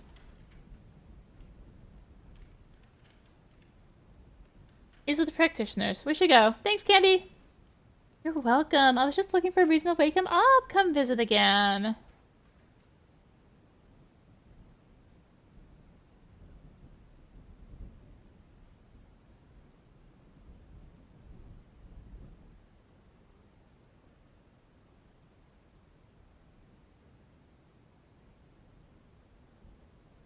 It was at the practitioners now, so I've suddenly brought Otto. Oh, great job. You did the right thing. I'm sorry I didn't mention this option earlier. I should have thought of that. Hello, Otto. Yes, Iris. Very well done. I didn't have any ammonium chloride, so I've sent third to help Max. Iris? Hi. Step away from him. Sure thing. It's always better to wake up someone else rather than engage in the quick running exercise yourself. Well, hi Dora. Hi Tien. What's the story? Prototype with a serious drug addiction, deep psychological trauma, and substantial powers to top it off. He created the doors with a single gesture and then fainted. Calm halfway, so there's no hay in the ground. Pretty stable. Pulse seems regular. Ah, recall some details from this form now. Congrats, Dora. You've landed yourself a Superman. Unless the guy doesn't go off the rails completely, practitioners in the science will be killing each other over him by the end of the trip. That day still will, even if he loses it.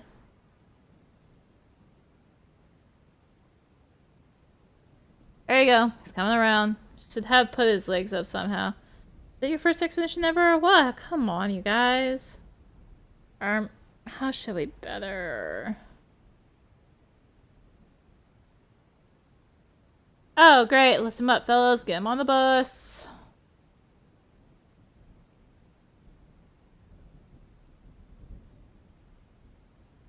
This is Otto, and he's a doctor. No, this is Otto. He's a ballerina who sadly cannot go large here and perform her signature fouette move. Why else would I want him lifted? You think I'm suffering from a door shortage and want him to crank out a dozen more?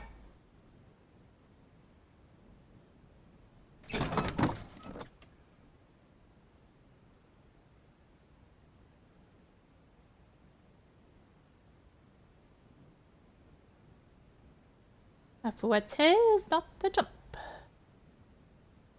What?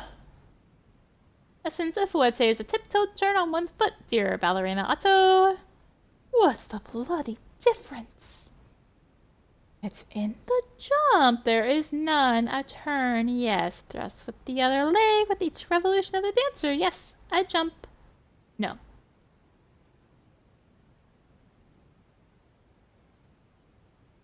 Iris, stop giving me a hard time. Although the guys are done. I need a stated diagnosis that Takeo won't question. Go on now. Yes, sick Superman.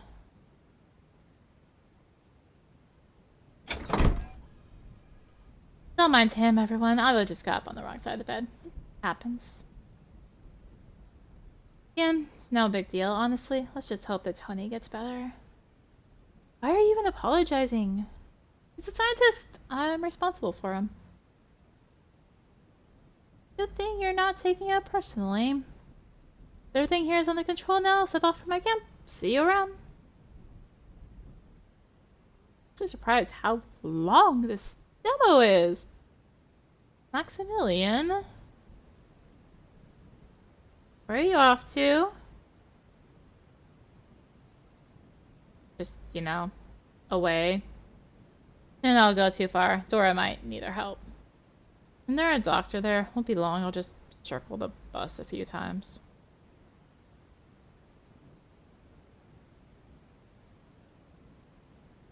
He's never done that before. Must be worried about Tony. Or about... But Tony will be fine. We inherit our prototype's looks, but that's it. No diseases, no habits, no addictions. That means he's safe. As if I said anything against it, or... Hold on. Has any one of us lost their memory? What do you mean? Amnesia rids people of their difficult past and emotional problems that go all the way back. I disagree. The past doesn't matter. What does, then? Our current experience. Tony fainted. Or we'll talk to him, he'll draw some conclusions, he'll move on. Just to draw from fainting, don't do it.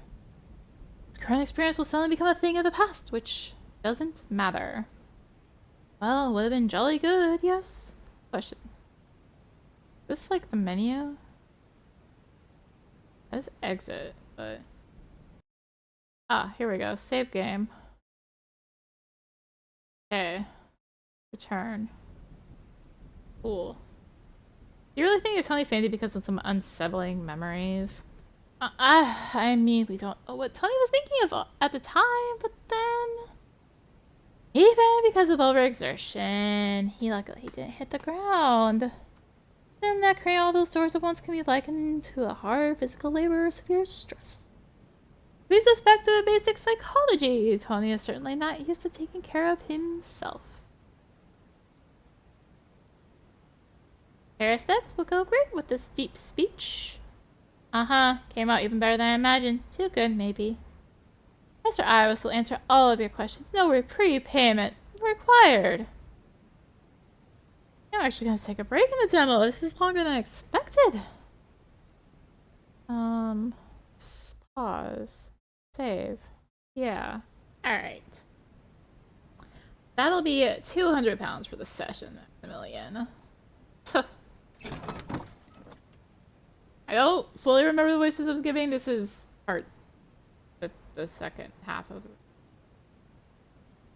We'll see how it goes. Here we go again. Won't even remember me later, and yet here I am, making rounds. You're Iris, right? You proud of yourself? Very much so. Usually I am for a reason, but I can call a bet, too. What's the point of your fouette if you can't even arrange basic first date for someone who has fainted? What does he mean by cannot? When someone faints, you should make sure that the breathing is steady and check for any injuries sustained from the fall. If there are none, lay the subject on their back, turn their head to the side to free the airways, and lift up their legs. They'll come around in a minute or so.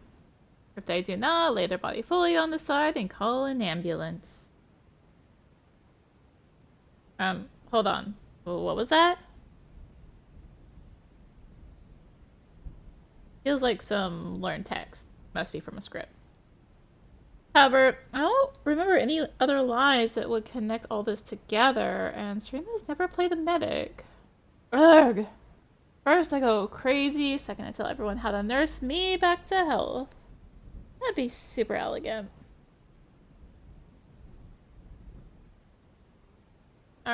Have you been asking smart people for information while I've been away? Or maybe you knew it all along but chose not to interfere? Can't be too bad if the kid chokes on his own tongue, right? To hell with him. Those supermen are overrated. Stop it. You're being unconstructive. Tell us instead, how is Tony? Explain it all to Dora, and I don't care to repeat anything.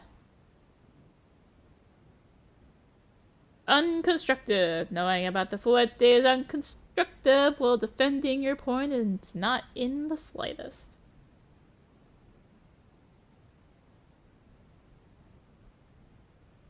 Iris, do you really know how to do first aid properly? As we just found out, I'm not too bad when the upstaging auto was at stake. And what about other cases? I can search for the pulse by feeling one's neck and state there is none, or ask, are you alright, with sincere worry, or scream murder upon seeing blood. Actually pretend to faint and fall in the way so as to not hurt myself. Anyway, feel free to call for me if you find the situation boring, and certainly to not call for me if someone needs real medical care.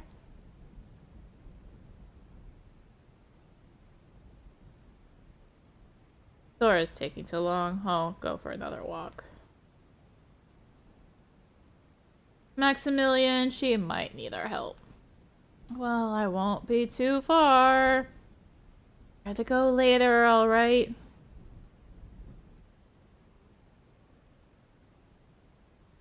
Shall we maybe focus on something useful instead? Like, what would you want to create first of all? Well, I'm not sure. I start with the very doors. I'll need to produce so many. Well, at least Iris likes them. Says he with disapproval. You two are unconstructive.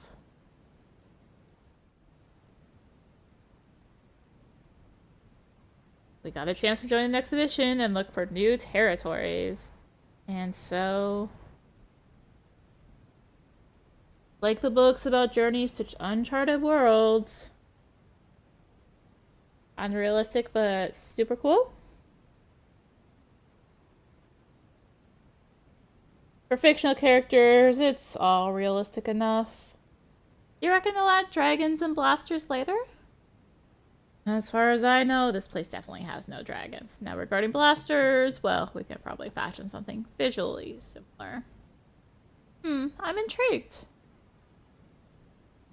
And what if there's something bad there? I mean, what if they find something? We're not going to find anything bad. And what classifies as bad anyway? A volcano? Well, just don't go near it. Right.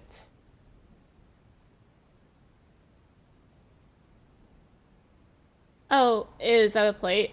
Iris, do you like braiding your hair? Braiding?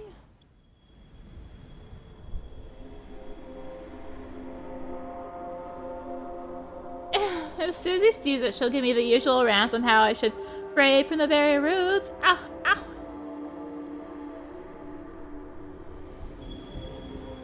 Iris?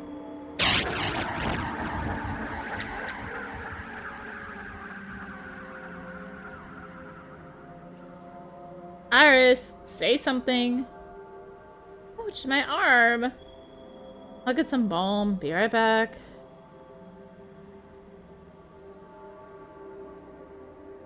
Third's got a few too, and Tony. Doris says that many crack in the beginning. It should eventually go. I don't have many cracks, probably because I'm in a better physical shape than others. Just the way it is. Here you go. Might itch a little. Thanks. Don't worry. Doris says the cracks are common in the beginning. It's no big deal unless there are way too many. Here are mine. I don't even feel them anymore. Iris? Hmm? Are you alright?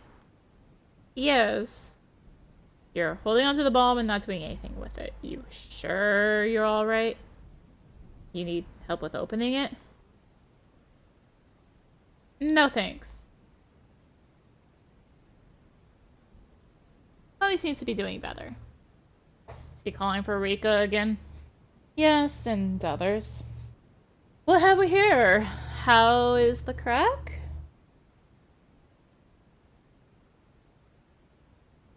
I see. It's small. We'll probably even close eventually. Dora, is there anything else we should do? I think Iris isn't quite alright. Not surprising, it's her first crack after all. Everything will be fine. Maybe... Third, you know that cracks are not a sickness to be cured or not. If you want, you can discuss it with Takeo later. He'll provide all the details on why there is no reason to worry. Okay then, I've got a small task for you. 2 tasks, even. Firstly, you should check all the first aid kits in the buses. They are supposed to be restocked before departure, but ours, for example, had no ammonium chloride. I won't want to discover anything else missing at some critical point. Secondly, the fact that doctors can be just about anywhere when you need them is, to put it lightly, unacceptable. It'll always be easy to find those who can perform first aid in a matter of minutes. So please talk to Takeo and Otto about maybe scheduling duty between them or something. They'll figure it out. Any questions? If not, I'll provide more details. I want to learn any more details. What do I even want at all?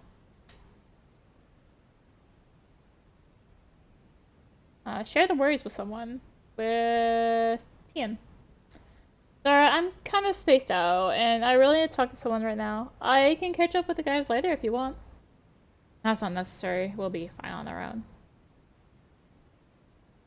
One psychological state is important, of course. I'm not liking your tone of voice, Iris.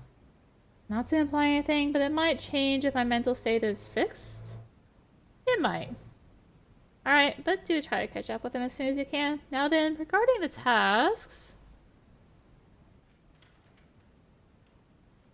I think I can see Tien. Iris, hi there! How's your friend doing? Seems better now. He's in bed. I'm here to see Tien. He's very busy right now. Can I ask you for a small favor? Sure, why not? Can I have your autograph, please? dreamt of this for so long. Does she carry an Arcus flyer with her? Candy, what are you doing? It's nothing. Iris is here to see you. Me, I'll get going. I need to finish off some calculations. There's this error. What a cool trick with papers, eh? Iris, I'm sorry about Candy. Yes, I'm not to pester you. Are you alright? Uh-huh. As a matter of fact, I wanted to talk to you. Sure. Go up to the table. I'll just give out a few instructions to the group and be right with you. Everyone wants to talk to Tian. Any tea or coffee? Tea, please. Look at your fancy thermal mugs. Fancy? They're large, and they hold the temperature well. You can also sign each with a marker pen not to mix them up. Oh, and they don't break too. Anyway, it's a little silly to carry your china set around wherever you go. Never thought of transporting china. Yes, I'm sorry. You probably had other topics in mind rather than crockery. Tell me, what is it? Everything. It's a lot of things. I keep thinking about my prototype. I had a nightmare about my killer, and I also somehow managed to remember something that I had never even known. Ah, right. And now this, crack. Iris, you've lost a significant part of your life. Of course you're struggling. And the way it all happened, it's terrifying. Thank you, Tian. At the moment, you have to keep adjusting. Unfortunately, nightmares and memories are a part of the process. Prototypes affect us significantly. For example, Tony was really unlucky to be a reflection of a drug addict, and that is why he still needs medical care. And you're constantly mistaken for Serena, and yet never asked if you want to be. I'm currently adjusting. Won't be done and done, that is, if ever. Usually it all settles within the course of 1 to 3 months, and you're not alone, Iris. What do you mean? There are others around you. Someone may be able to understand you, even if it doesn't seem that way right now. You think I want to be understood? I think it wouldn't hurt anyone. And an expedition is always full of many new impressions, which can also be useful. You have some specific question in mind? Who is Roy? Ian, I've read a random question. Who is Roy exactly? You mean, what's his job with our expedition?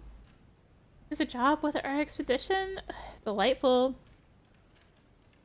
As who is he generally?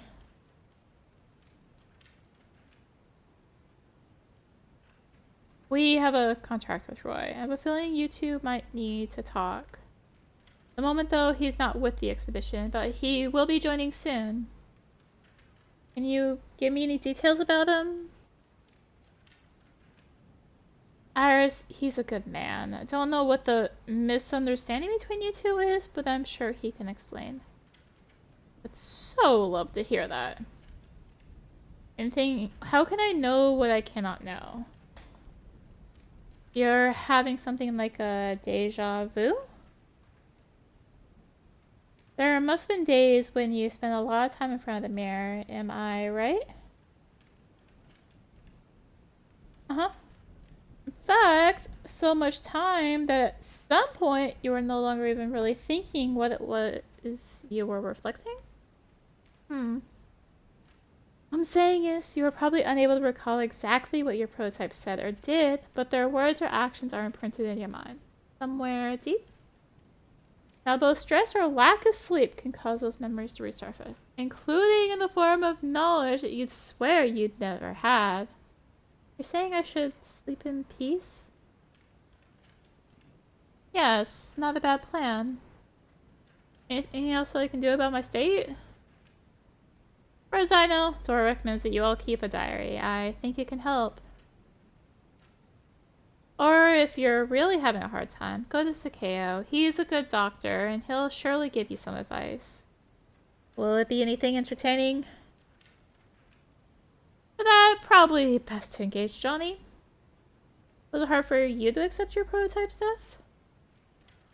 I didn't know much about her, and neither did I witness her death, so I guess we cannot compare your experience to mine. But I do remember a few things. She used to have this small mirror on the balcony wall. She enjoyed sitting there in the evening, reading and drinking her herbal tea, at least half an hour a day. Then she'd go back to her family and chores, but those moments were ours and ours alone, and that's when we were alike. She would always drink her tea from the same cup, such an elegant and delicate and...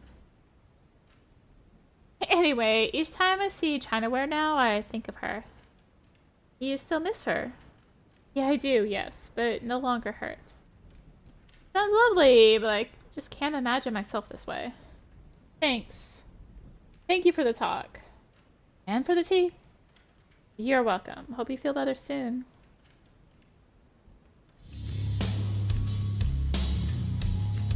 So what? Did you think everything was okay just because I kept quiet? I'm not enjoying it if you didn't notice. Oh god, no. Episode 1. Why are you yelling? Let's discuss. Me? Yelling. Well, let's discuss whatever. Sure. Know how that's going to go. I'll tell you how. You'll discuss everything with your own self. You'll be all pleased and you'll move on to your tasks. And you don't give a damn about others. Maximilian, this is absolutely not bad timing and missing the point. First, Max wants to wander around in solitude, and third observes order, and now this? Maybe my input made a difference the first time around, but this time they did just fine without me.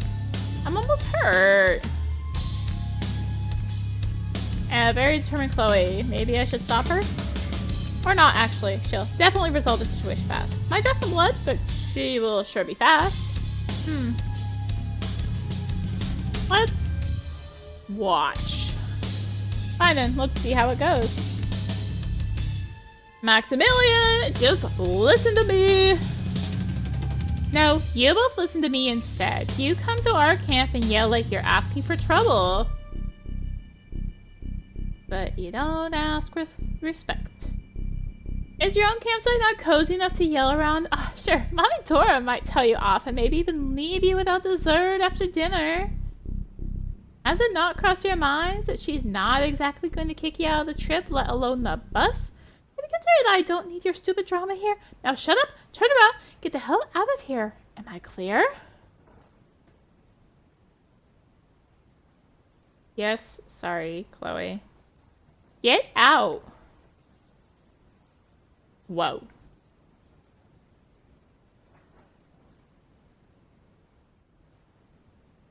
You're from Dora's group too, aren't you? Yes, my name is Iris, by the way. Dora gave us a task. I was going to join 3rd and Maximilian, but I'm currently feeling somewhat disorientated. As far as I know, I've already checked the practitioner's first aid kits, but haven't gotten around to ours. They also informed me of Dora's request to schedule doctor duty. I will come up with a solution and let your curator know in a little while.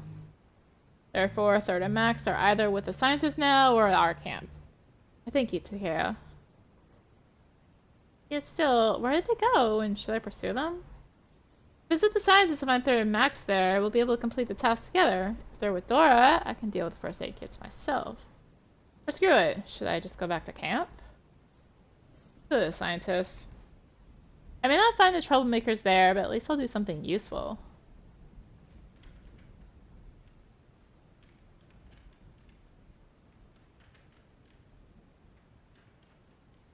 Yeah, Iris, what's up? Rockin', you know? Ask us to check your first aid kits. Anything unusual we might find there? They're just first aid kits. Watch your step, though. Some new reagents arrived in the morning, and the boxes are right at the door. Only someone took them where they should be, like Tian asked. Well, go and do it then, or can't you? Well, speaking hypothetically, I didn't mean... Probably go. This conversation is getting too long.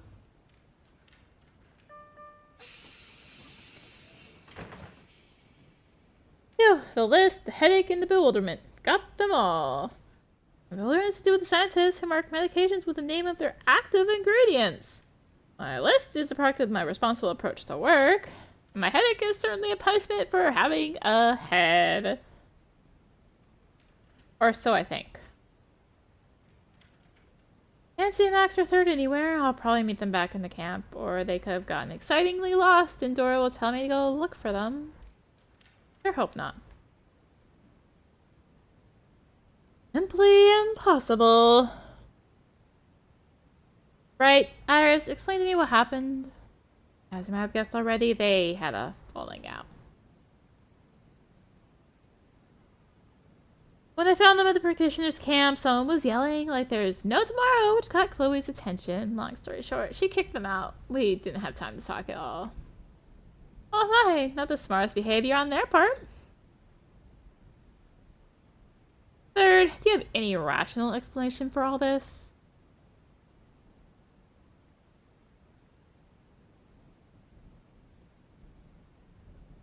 Max does things he doesn't want to do. Hence the lashing out. And he does more things he doesn't want to. And then he lashes out some more. First he has to stop circling the bus. And then he has to go and do tasks. Certainly the question is, why? It's as if he's doomed to obey everyone and cannot change anything. And all he can do is yell. But surely it's not the case. Or is there maybe something I don't know? By the way, should I share my thoughts on this with Dora? Yeah, I'll tell her. Guess it won't hurt. And she may also think higher of me. Not right now, though. Catch her later when she's alone. Off screen.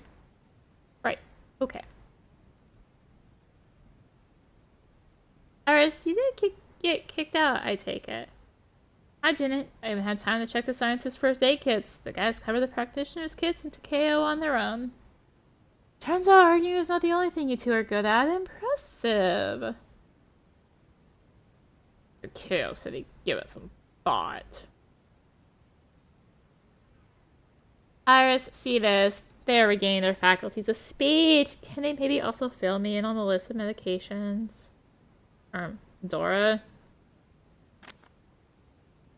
Here it is. I'm sorry, I forgot. Oh, yes, actually. Ta-da! Iris! Alright, well done. I'm glad you're coming around. Go board the bus. We're about to leave. Keep it quiet, though. Tony is asleep.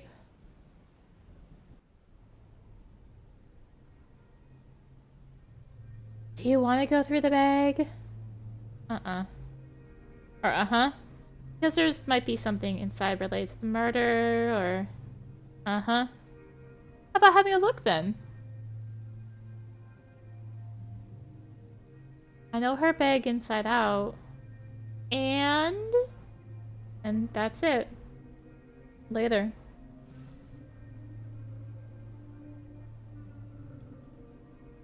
The second time already that you freeze like this. First it was the bomb, and now this. Talk to me. What about? Anything. Take the crack in your arm even. What would Serena do if she were in your place? She pretended nothing was wrong. And then? And she'd definitely volunteer for a task. And you're going to ask, and then again, aren't you? Now I'll ask, why didn't you do the same? Damn, my bad. Oh well, I didn't do the same because I wanted to do otherwise. And because I am not Serena. But you've got her face, her movements, her gestures, her voice, and you lived her life, didn't you?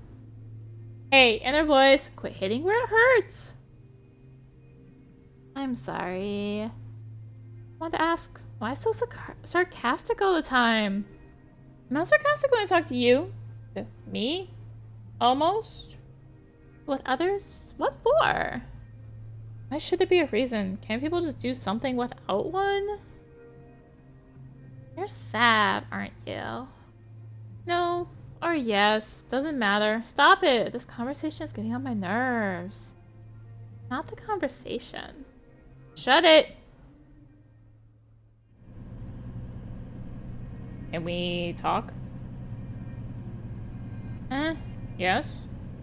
Just move the bag to the corner, please. Thanks. Are you feeling all right? What do you mean? Why are you asking me this?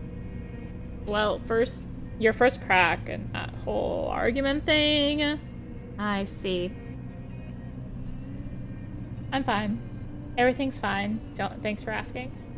Jolly good. You know, Dora talked to me actually about the argument. Must be after I talked to her. Believes that Maximilian is going through a hard time, as anyone else could have easily set him off. Right? You think so too? Well, at the end of the day, he did fall out with me, right? Yes. Laura talked to him too, but I think I should just pay more attention. Looks like Third isn't ready to blame anyone but himself. Oh well. Fine then, but why are you telling me all this? I just wanted to apologize. I thought that me Maximilian would manage that I could prevent the argument. Next time I'll evaluate the situation better. You can't control everything. You won't. There are things I can't, in fact, control, and I will. I guess only time will tell which one of us is right. By the way, I also wanted to talk to you. How are you doing? After yesterday? Made some conclusions and... I mean emotionally. I get the rational part. My question is more about emotions. How are you? Confused, pleased, maybe down? Upset that it all happened this way. Why are you Third? Dora first took Tony and Maximilian to our group, and then me too. Care to elaborate? I mean, I'm not fourth, I'm Iris. Well, and I'm Third. Very insightful. I mean, how Dora took you all on board. Tell me about joining her group. Did it take you 1.5 years of correspondence and discussions to confirm? No, 1 week only. Still joking. But meanwhile, I'd actually like to know. Well informed, they found me a curator within the next few hours. However, I was told that she was busy and I'd have to wait. Even got a room at the distribution center. To waste no time, decided to learn more about this world, so I started coming up to unoccupied staff and asking them questions. Oh, a lot of questions, actually. They tortured them with meaningful conversation, eh? Delightful. Iris! Tell me everything! There isn't much to tell. First they were responsive, then they gave me a book. I read it, and asked for another. They weren't too happy about that. Well, they should have been. All in all, I was told to return the book and come up to the bus the next morning. Dora, Tony, and Maximilian were already there. That's the story. Did you find out you were leaving with an expedition just then? Yes, I was actually very happy. Never thought I'd get so lucky. We're following the footsteps of another Eric Hansen. What do you mean? You do know that his expedition was the one to discover Crystal City, right? Well, I mean the place where they founded the capital later. He has contributed to so many incredible discoveries, including the doors. The rumor has it, he still goes out on expeditions. Can you believe that? He's gotta be over 200 years old today. So does it mean you all lived inside the bus for a while? Yes, but not that long. We did fit in a few rides, though, to check if Tony could handle the road well. Oh, and do you know how he or Max joined the group? Tony spent a lot of time in a hospital in Crystal City. He was really unwell, but Dora managed to help him. Maximilian? I don't know much about him. I think he stayed in the hospital, too. Maximilian, the mystery man, and his adventures will never know what they were. I see. What do you think of Maximilian? After your argument, same as before, we had to work together. But be the group Dora can be proud of. think he likes you more than me. Maximilian expressly favors your company over mine. Yeah, that's because he doesn't fancy jokes. More like he doesn't fancy me. Iris, you two need to overcome any misunderstanding. We'll be working together a lot, you know. Yeah, and be the group Dora can be proud of. I hear ya. Got a huge tea collection next to your bed. Or just jars and tins that used to contain tea but now accommodate something unseemly. Iris! Nothing of the kind. I just like busying myself with tea. I try memorizing the blends, the time, and water temperature for the perfect brew. Anything that helps produce nice new flavors. This is how you train your memory. Sort of. I want to do good. All these teas are so unlike one another, so interesting, all their flavors. Alright.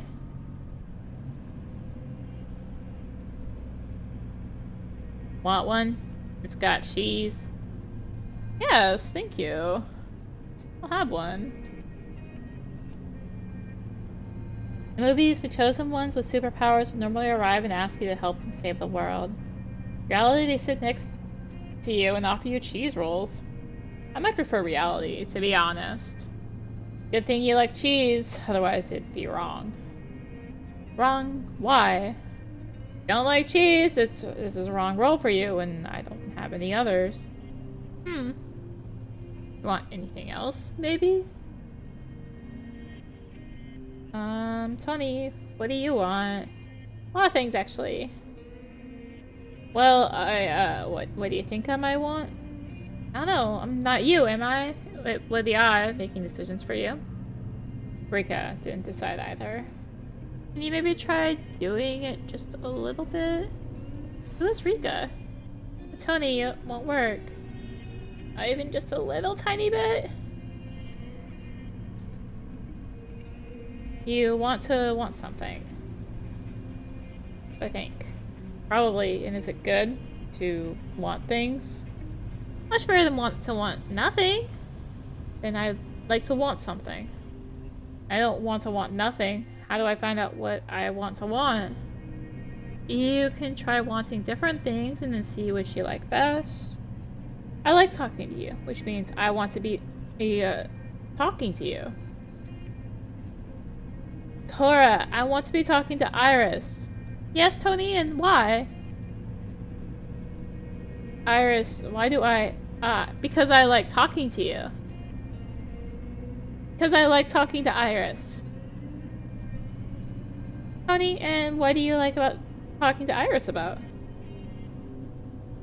The roll, the cheese rolls, the things Iris wants, the things I want to want, why I want to want them, how it's good to want, how it's not good to want nothing, how I don't want to want, how I don't want to want nothing.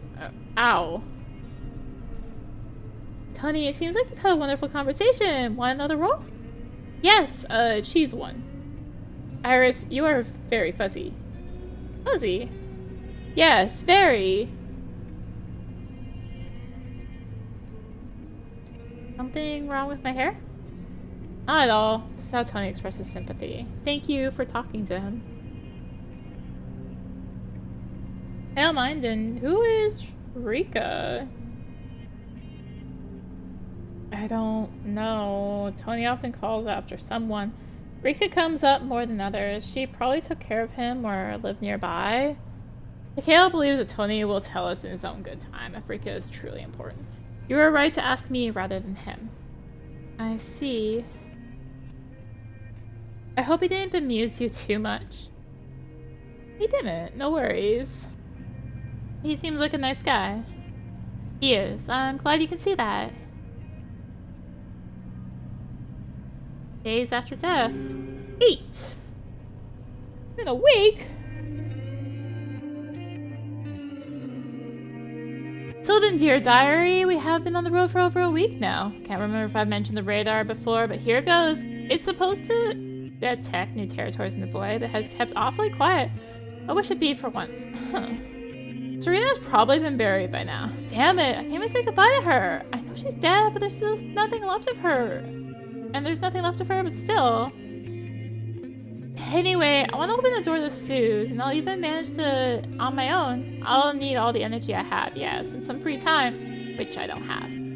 Well, I do have some time, but Dora doesn't consider it free. Actually, she owes me, so she'll help me with the door if I ask her. Wonder if they have caught Roy's prototype by now. Shame making them watch the news. There's no satellite here. I want to find out that the bastard is in prison. I also really hope that he confessed fully and hence I'll finally know why he had to be a bastard. It's like a splinter I cannot pull out. Like I don't know something about her, and possibly about me. I don't want to think about her death, and I cannot stop either.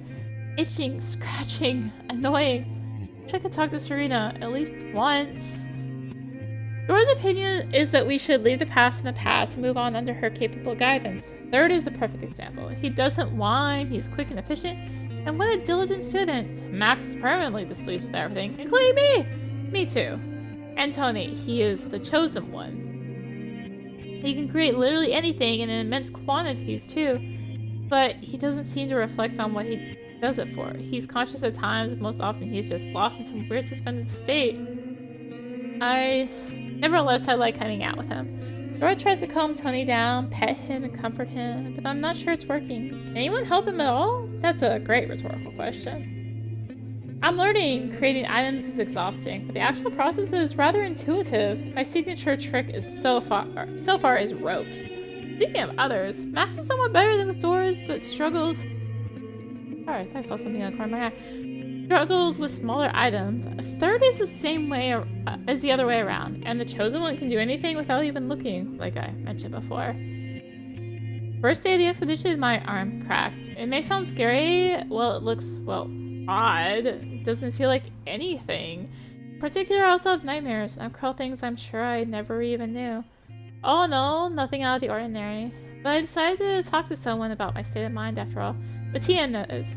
She's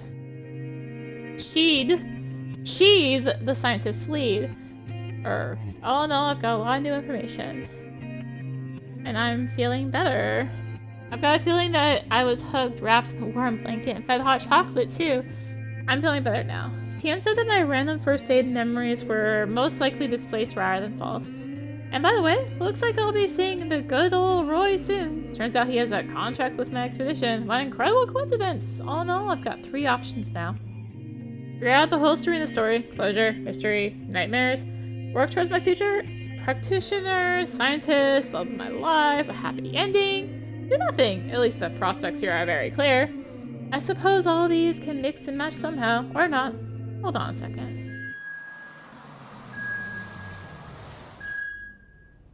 Okay, so the radar is detecting an island. It seems to be medium-sized and close by. Get the others. We're starting at 5. Good.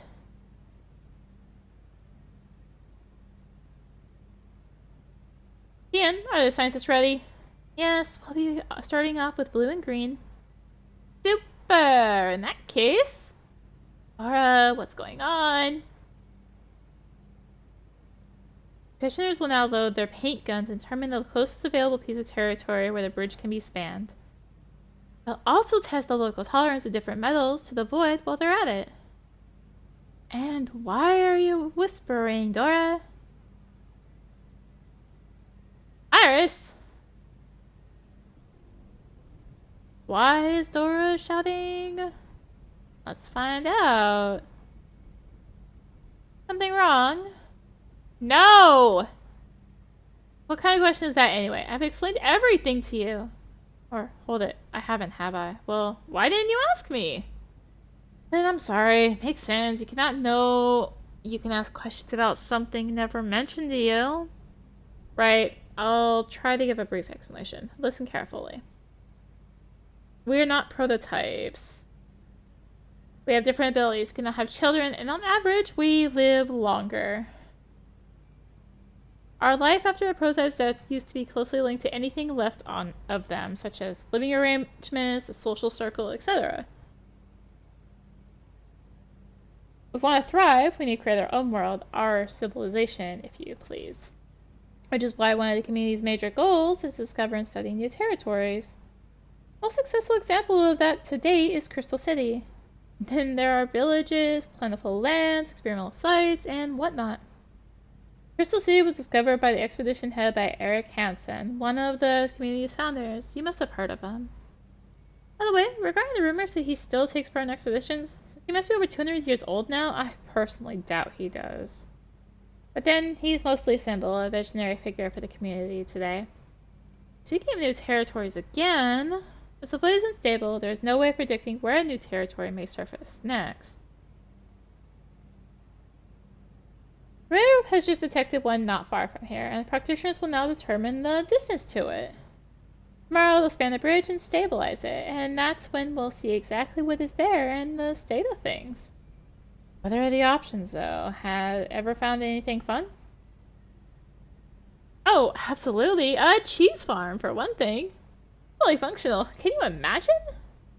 The smell of noble blue cheese filled every one of our buses for 2 weeks afterwards. Frightful memory, but it was delicious. Scientists hold it that inside the void, everything is relatively stable. That is, until a new territory is discovered, as in becomes visible. Time is almost or completely at a standstill there. In order to appear in the void, a location has to disappear from the prototype's world, at least in the way, shape, or form it existed there. I mean, everything we find would have been destroyed in the aftermath of volcano eruptions, tsunamis, prototypes relocating, and many other things. That's the gist of it. Thank you. Listen, so do the practitioners need guns to determine the distance in their territory? Guns? Look, they are about to shoot already. Let's watch.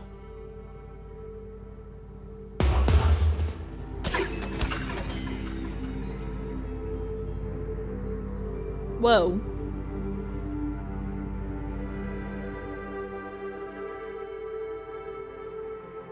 Looks like the blue paint has hit the closest. Probably where the bridge will touch ground. Not exactly. They'll do some calibrations and fire a few more shots around the place, or a few rounds of shots even.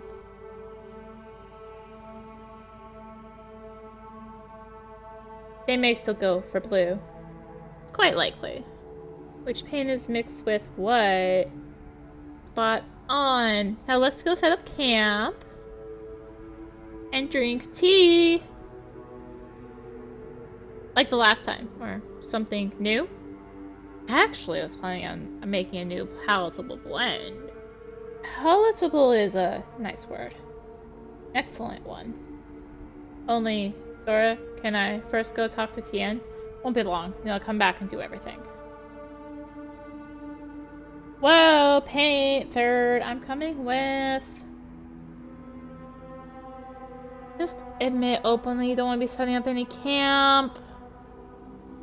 Maximilian, you're not going anywhere, are you? No. In that case, come with me. Third, I'll be waiting for you. Try not to let Iris get lost on her way, even if she tries her hardest to do just that. Won't get lost, don't worry. Third, I don't think so, anyway. Or I'll get found later. Oh, yes, when the camp's been fully set up.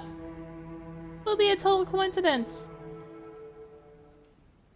Usually the standard formula, and I'll get the parameters from Chloe. We also need a double check, just to be on the safe side, right? Yes, brilliant. I think we're done here. Tien, can I have a word?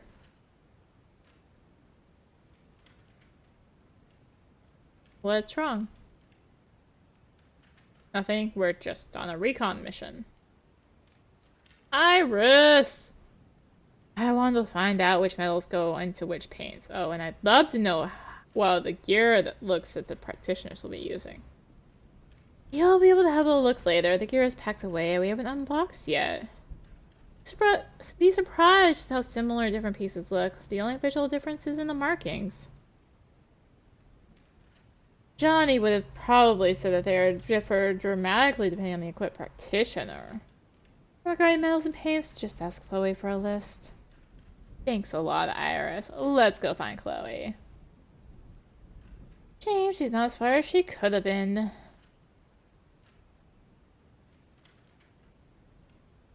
Chloe, do you have a minute?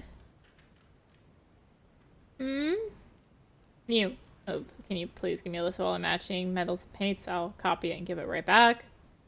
You copy it? Like, I cannot do it myself or whatever, or can't be bothered. Hey, rookies, here's how it's done.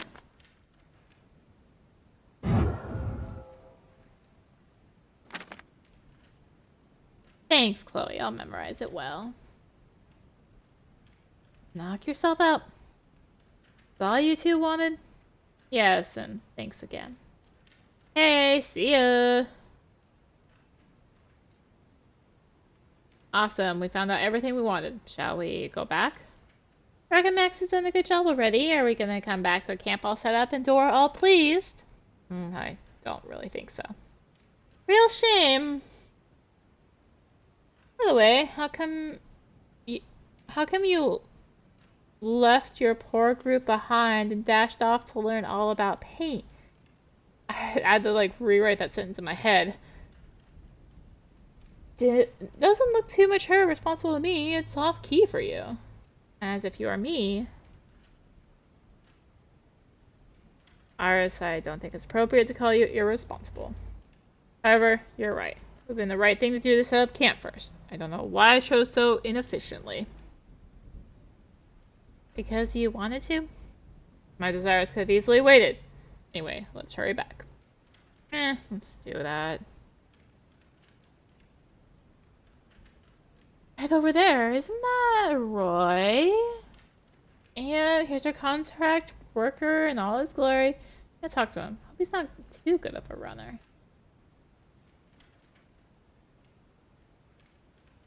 Iris, where are you going? I tell you I'm suddenly very busy, you won't believe me, will you? Meanwhile, as a matter of fact, I am. Go back to Dora first, alright? Seems I have to take a walk with Third right now. Hope this one doesn't... Hope this one somehow doesn't vanish in thin air shortly. Roy, lucky devil. Perfect timing on your part. Tomorrow morning, practitioners will be building the bridge to the new territory. Since we'll be watching them, bedtime is early today. We've got free time until the evening, so use it wisely. Offer your help to either scientists or practitioners and try to make an impression. Working for them can have a direct impact on your future, and it's generally valuable experience. Now I'm just adding words. Clear, everyone? Got free time! This is how you should spend it. I mean, there's logic to that, but Dora is such a charm. Yes, thank you, I'm off. Maximilian applies to you too. Have a think about your plans. Will do. I'm off too. I'll go talk to my suspicious killer. For starters. Honey, let's go see Takeo. He'll have a look at you. I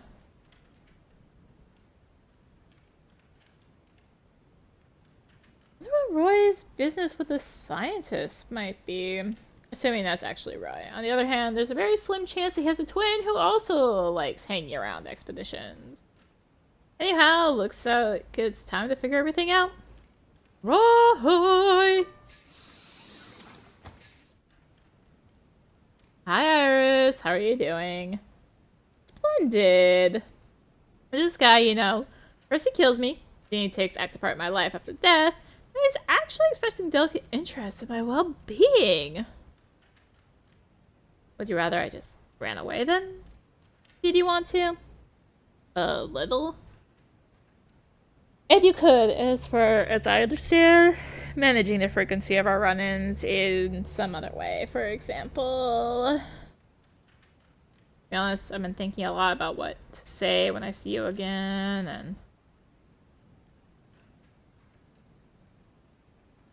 and can we maybe talk somewhere else?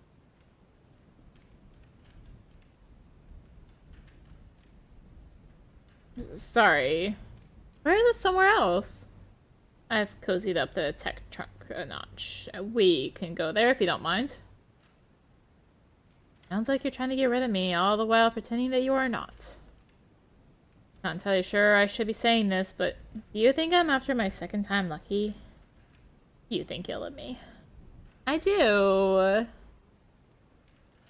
Warn you, some people can produce nasty high-pitched sounds. Try to play me, and you can say goodbye to your eardrums. Enough stupid things already, Iris. I'd like to keep my ears for now. Okay, but I'm watching you. You notice? He returned the joke. Tried to. Exactly.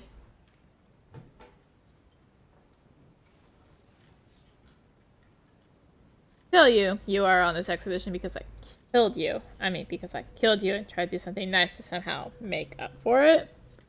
By sending Dora my way? Not exactly. See, she specialized in those who used to spend a lot of time in front of the mirror and hence hardly know much about our world. And she's a pro at that. I do hope you'll feel better here. Nurse, you can always count on my help. Can I now, even if I need to dispose of a body? Are you gonna find a body here? But then maybe a reflected one, or doesn't matter. Yes, you can count on me. You're murderously serious. Lethally, yes. Can I ask you something? You have already, even though you seem to know what you want to talk about. My thoughts are jumbled. To be honest, I'd like to ask you a couple of things too. More than a few, even. May not help set the world in order at once, but then who knows? Shall we maybe come up with some schemes, alternating between your questions and mine? Honesty guarantees? I don't want to lie to you, but there are things I cannot comment on. They'll be either speaking the truth or saying nothing. I guess I could do the same. Will you? Shush. To avoid mutual honest silence, let's up the stakes. What do you mean? One who keeps quiet more than the other will owe it to them. Are we going to establish beforehand what will be owed? No, it will be fun this way. Okay, then just a couple of conditions. It shouldn't affect the other's work, and the test must be doable. Are you gearing up to lose? Some insurance won't hurt. Hold on. Why did you offer him to play a game? The stupid awkward tension in the air. It's too serious. We're on the same expedition, and someone here killed the other one. Ugh. I want a bit of distraction, and I think Roy could use some, to be honest. Surely you can't win or lose on purpose. Totally. If I win, I'll make him knit me a pair of socks. Anything else for the task to be doable? Damn. So then, do we have a deal? Yes, you go first. See, I know I've ended up here because of you. Because Dora informs Tian about her group members in writing. How come? Keeping my ears pricked, I was planning on ambushing Dora and tormenting her into confessing before your own confession. Dora spent 10 years cruising the catwalk. You cannot torment her into anything. We can always get onto the other's good side. Say by being excited about every meal, running errands with the speed of light, and saying, "Of course, Mom." You've got it covered, I see. I used to, before you told me everything. Now I'm planning to save my efforts. Why did Dora agree to take me with her? Well, she owed me one. Can you tell me more? Sorry, but I don't think she'd like it if I told you. Okay, non-answer accepted. Why didn't you ask me if I wanted her as a curator? I didn't have the heart. Ask me? Well, asking Dora was fine. I didn't want to hear you reject the idea, and I thought you were more likely to accept help from her, and well... Excuse me. Do you not like it here? It doesn't matter whether I like it here or not. What matters is that your prototype decided for Serena, whether she was to live or die, and then you decided for me, I was to live my first 2 months of the afterlife. Semblance is uncanny. Couldn't you refuse to go? used to go with Dora when at the time I almost made up my mind to smother the staff girl and was slowly accepting to spend the rest of my days banished in a well? Oh, well, I mean, I guess I could refuse. My turn to ask. Technically speaking, it's your third question in a row. Do bring it on. Or, not just yet, actually. You never make decisions for me again, the world will become a better place. Become a calmer person. The odds of an accident starring you will become lower. Now do bring it on. Hold on, are you sure you don't want to try and kill me? Aren't you scared it'll hurt? But it might make you feel better. It's very rhetoric. It makes me think that you're concerned with world peace more than with the risk of your own suffering. How about you contemplate world peace instead? World peace or your peace of mind? Sure. Whoa, flirting are you? A remark. I couldn't count as a non-answer then. Go ahead. Fine, whatever. Asked you before, but still. How are you, really? Why? Do I look pale? You look good, but worried too. Or maybe you're just unsettled by my presence. Or I might well be making up problems that don't actually exist. Vaguely. I think I'm still adjusting. Haven't seen Serena in a week, living on board a bus with a bunch of people I never knew before, eating 3 times a day, seeing dreams. Yes, I'm waiting for someone to say, and cut at some point. And nothing about what you think of all this. You asked me how I was doing, not what I was thinking. Oh, gosh dang it. Well, technically yes, but meaning-wise. Meaning-wise, there are 2 options. Either I'm still processing things, or I was hoping you wouldn't know this. Both imply no further questions. I hear you. Answer accepted. What do you know about the Mere Death Curse? So I mentioned that some believe in the Mere Death Curse. I'm supposed to have nightmares, and I do indeed. Supposed to be haunted by spooky things, and here you are. Got any advice for me? No way. Purple on your cover. You've actually given me an idea. There's so many superstitions and curses surrounding the death of our prototypes. Your death is somewhat different from standard. Could my link to the prototype be too? What if this is all linked? Let me say it in the most tactful way possible. You're sounding very obscure, Roy. And now, cue and tactless iris. What? Let me find out more. What if the so-called curse affects a killer somehow, too? In some ways, at least. Regarding your question, I'm personally no pro. Takeo will certainly be able to tell you more. Other reasonable ideas asked TN. She also might know a thing or 2. Fine, even though your answer wasn't too insightful, I'll allow it. Moving on? Sure, let's go ahead. You already know if you'll be joining the scientists or the practitioners. It's too early to pick a side. Of course, for the past week I also managed to plan my entire life for the next 3 years. So what are your plans for the 3rd of January next year? Running fast, eating yummy food, dodging questions. Somehow I can just see how you'll achieve the latter brilliantly. Ouch. Just really don't know yet. Happy? Ta-da! In fact, I've just given you an answer. Sometimes you get me really confused. Thanks. What do you need the scientists for? I want to interrupt or at least weaken the link to my prototype. I know almost nothing about the link, but I've always assumed we cannot do anything about it. Iris, you're very crafty with words. Your "can we do anything about the link" didn't even sound like a question. Oops. And answer your non-question in short, we don't know. The established notion is that nothing can be done, but then it's not like there has been any major research. Team agreed to contact someone relevant for me, and I'll get to be their test subject. Should be in a week or 2. Engaging! Do you believe the experiment will work out? I don't want to ever hold a knife again. That's too serious, Roy. It is what it is. Someone's very determined. He's taken someone else's blame upon himself and now carries it around like a flag. It's up to him, sure, but in my opinion, he's being a little over the top. Murder committed with one's own hands changes many things. Are you sure you'd react differently? Uh-huh. I'm also sure I'm still talking to him, like this very moment. Answer accepted. Your turn now. Arguing on with Dora at the end of the day.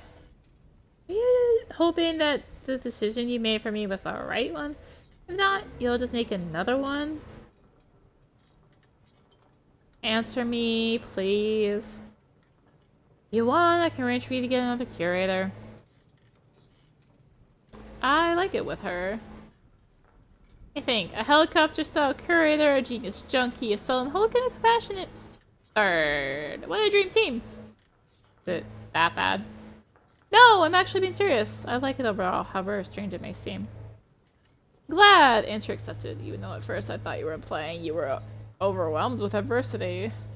You've sensed the implication right, though. You decide for me and you'll be facing adverse consequences. Got you, all fair and square. Have you seen your prototype since then?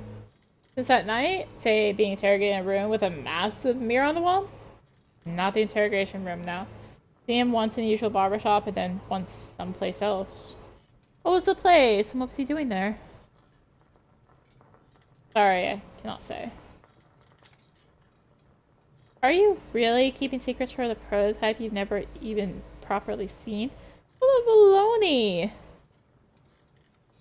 You need to figure something out first, and the murder has nothing to do with it. Not for now, at least.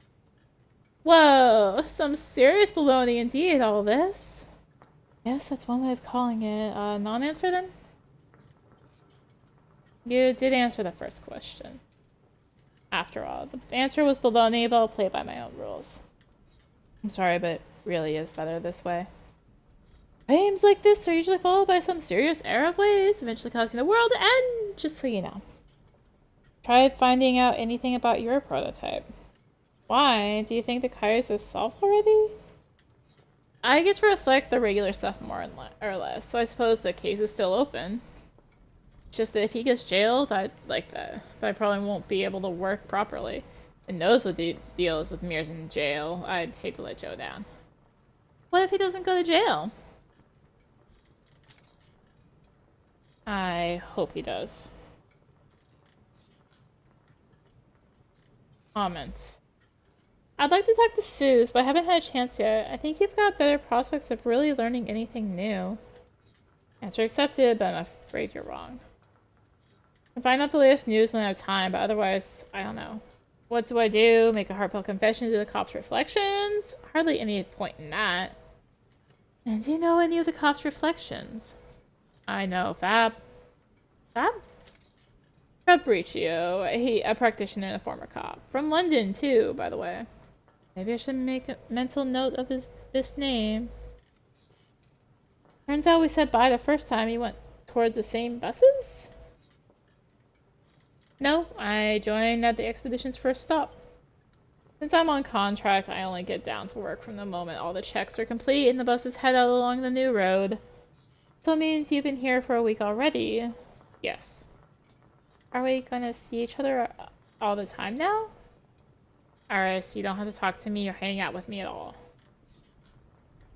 I mean, if you prefer not to, that is. And you, do you want to hang out? Do you want to talk to me or hang out with me at all? That's unrelated to the original question. Is it now? I'll answer in return for yours. Sure. You got yourself a deal. Yes, I'd like to talk to you. Oh, wow. Why is that? Because I want to. That's intriguing. Alright, my turn now. Well, it'd be reasonable to say I don't know, since I'm only talking to you for like the second time in the history of the world ever. I'd probably like to hang. I don't really mind. I might even want to a little. And why is that? Make you wonder. It's a very mysterious rationale. Yours isn't too bad. Too. Heard someone from your group fainted. Did he really create several doors at once? Give an answer. Not once, but one after another. 5 doors, exactly. We've got a chosen one in my group. Well, I accept this answer, but it's odd that he is still with you. What do you mean? Knowing Joe, surprised that the guy hasn't been conscribed to join the practitioners yet. Tony's covered in cracks all over. I'm not sure he's conscription material at the moment. I see now. And I win! Alright, what is the dare gonna be then? Make me laugh. What do you mean? Literally that! Tell me a funny story, mime something, sing a merry song. I can't even start to imagine how to do that. Me neither. Hence my asking you, will you try? Fun. This one time we found a cabaret on a new territory. I mean, there was a costume room, wigs and feathers, fashion jewelry, and tons of weird clothes. Rhinestones on the shoes, the whole lot. You sure can relate. It was impossible to hold back and not try it all on. Being interesting, but not much of it to laugh at yet. Johnny finds these black lacquered boots in my size, and he begs and blackmails, calls bets and pleads. He even ends up setting his own example. That's exactly when Chloe finds us. I thought she'd tell us off, but she was quick to get in the mood and join the whole thing eagerly. I bet this is when you caved in. Both literally and figuratively speaking, in fact. I've never worn heels, let alone 20 centimeter somethings. Imagine this, I'm holding onto a wall because my legs are caving in. Johnny cannot even laugh anymore, so he's just sitting on the floor squealing. But Chloe is cheering me on with, come on, you can do it. And that's when Dora walks in, wearing a ginger wig with ringlets. Puts her hands on her hips and says in a very formal voice, so then, what is going on here? Out off guard, I let go of the wall and flip on my back. Heels up. It was very amusing. Thank you, Roy. Works for me. Ooh. Guess that's it. Time to actually do something. Could ask someone, maybe Roy even, for help with a door to go see Sue's. I have some energy left to invest in practitioners or sciences. Actually, do I even want to... What did she put it? Try to make an impression? It can have a direct impact on my future, no less. Wow!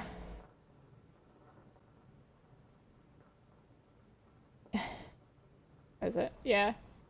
You seem to be taking your curious recommendations rather lightly. Quite the opposite. Actually, remember what she said. That's an achievement in its own right. Laura tries her best to make sure you didn't forget. Repeat her words a few times. Seal them with a snap. Put her hands on her hips in a threatening manner. You notice that too? Ollie, by the way, you can refrain from asking anyone for help and just do one thing properly all on your own. Uh-huh. Or find some magic fairies to do everything for me. That's unlikely. The idea is great, though. Alright then, we seem to cover all the possible options. If I want to visit Sue's, I'd better do it now. She'll probably be busy reflecting later in the evening. Got Roy and Dora who can help me with the door. I'm not sure it'll be easy for the dead me to talk to my still alive friend. She's living her regular life while I am. I should probably take someone with me just in case. Guess Roy wouldn't mind. Question number 1. Do I want to ask Roy for help? Sure. Actually, regarding me counting on your help, as glorious a coincidence as it may seem, it is time for me to take you up on your offer. Is it? I want to meet with Suze and ask her how the investigation is going. Will you open the door for me, please? I'll pin the location. Of course. Want me to accompany you? Want an update on the latest news too? Yes, and to protect you. Just in case. Just in case of what? Of Zeus? Alright, protect me. Come walk with me the entire afterlife. And then a bit more. Thanks, Iris.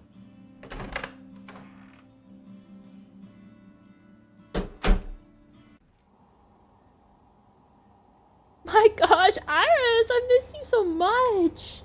Why bring this one here? Good day. That's just wrong. You cannot hang out with your own killer. What's everyone gonna think? Me? What am I gonna think? Zeus, let's go to Donald's and have some Irish coffee and a nice chat. Let's go, just the two of us. O'Donnell's is our pub. What's he gonna do with it? And anyways, how are we gonna gossip when he's around? Zeus, I really need him here. I'm sure he'll survive the gossip somehow. By keeping quiet, for example. Fine. If it wasn't for you've got me wrapped around your finger, girl. Alright, let's have this one tag along. Iris, let's go.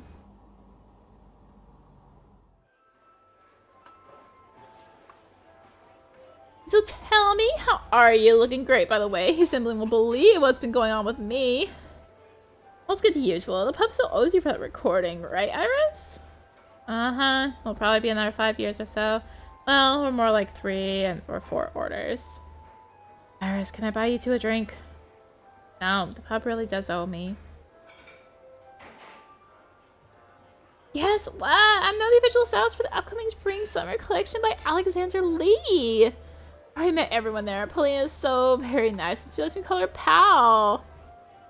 I'm now the official stylist?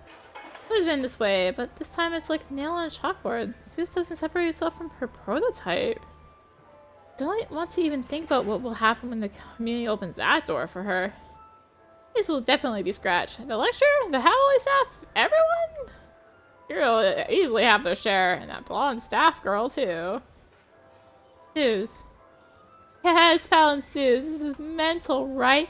Everyone will be calling us that in no time.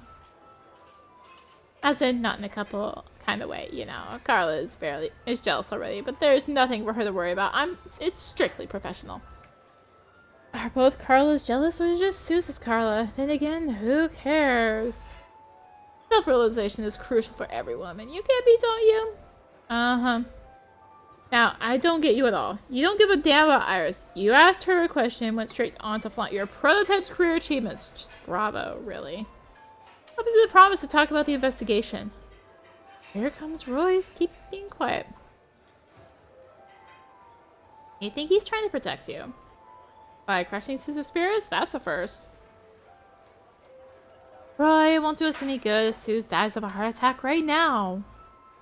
Oh, we always are with her. I'm sure she isn't neglecting my request, but simply wants to share her latest news too. It's up to you.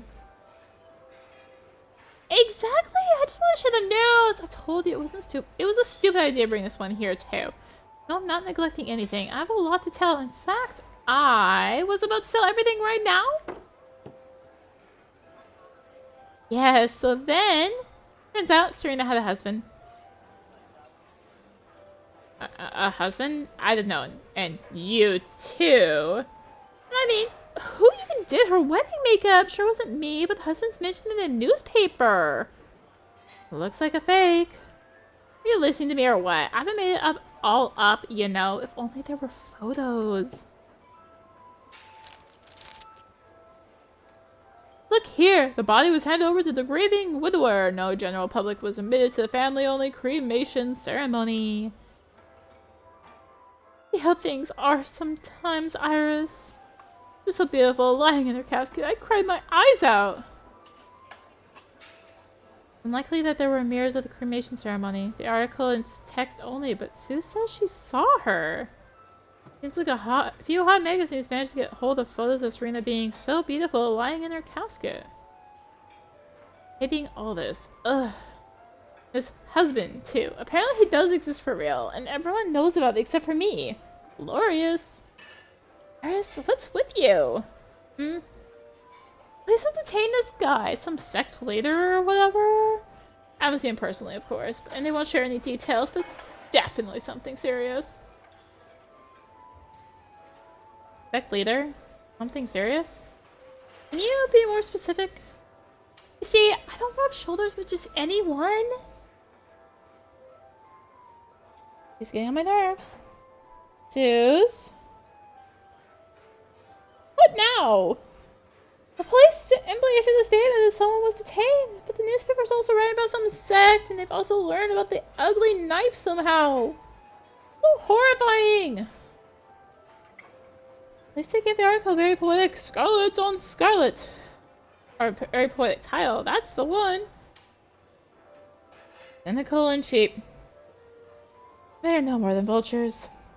Why? Sounds like a name for a novel. I'd read it. Forget it. Do you know if they drew any conclusions about the sect based solely on the knife or something else? You remember the media, right? They get something into their heads and then walk away around blabbering away. It's probably just courses of some kind or something. Me and Carla have been discussing it all week. What if it's a maniac, as in a real serial killer? What if he starts killing everyone related to you in any way? I'm the closest one. Well, maybe second to Diaz only. Did you manage to meet up, by the way? He said he wanted to. Whatever. We'll chat later. With no one eavesdropping, so to speak. And did the police talk to you? Yes, can you imagine? Me too! I didn't even think things like that happened. First they questioned Susie, and she didn't do anything, right? So scary, all of them wearing uniform, their faces so serious and all. She was so nervous, and I was so nervous too. Awful! Awfully awful! Sorry, Suze, what happened next? And she left. That awful officer grabbed me and started asking more questions. As a reflection, you'd think he'd offer sympathy or support, but no! He just wouldn't let go of me as if... Why the cops' reflections question you? Surely they cannot influence the investigation on that side of the mirror in any way. Well, wouldn't I like to know that? If you ask me, they're just mean boys with toys trying to be cool, well, in fact... Policemen's reflections often work at the station while their prototypes are alive. Then they move on to join the Reflections Police or the practitioners. They're excellently qualified and highly motivated, and they do not require any additional training. Committee encourages this practice of parallel investigations on our side. Thank you, Roy. Like it may encourage something truly important as opposed to... Dude, hold up. Do you remember which police station you were questioned at? Ah, yes, the one on Bedford Street. Well, it looks up to date on the outside. You can't even imagine what a mess it is inside. You can imagine they have fat-free cream to go with the coffee. Yeah, right. And you're a Mr. Know-It-All, eh? Are you earnestly keeping quiet? Harris, you can't imagine how cold it is in there. No decent coffee. Given that you have to sit around for hours. They would let me take a few moments to powder my nose. My contour was slightly off in the very morning that day. Why does it have to be so hard with all these murders, investigations, yoga courses, and the stupid harmony doesn't work at all? I mean, how am I supposed to calm down here? Anyway, enough of me. Tell me about yourself. We picked this one up again. Do you like him? Just don't tell me you two are serious after all. He is. Are you alright? I've choked on the coffee. On my coffee or what? Looks like someone's remarkable immunity to soothe has been a little compromised. That was incredibly brazen of her. The usual. Something else is off though. To change the subject abruptly and decide to ask how I was doing. Now this is highly unusual. My detective tells me that something fishy is going on. And that's right, actually. But how and what does one ask Suze to learn everything? I think I've got an idea.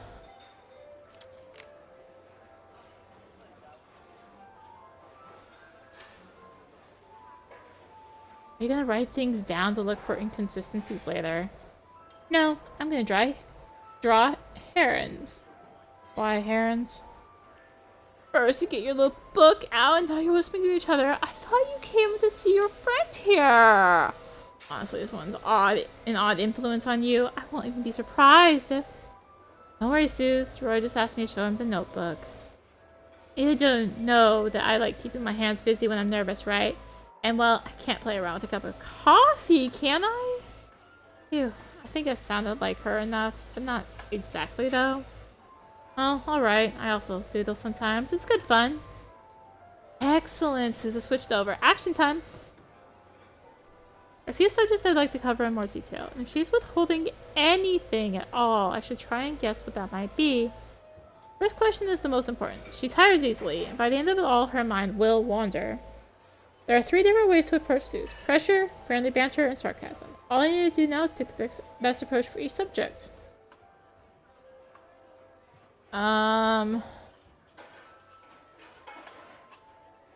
Police station.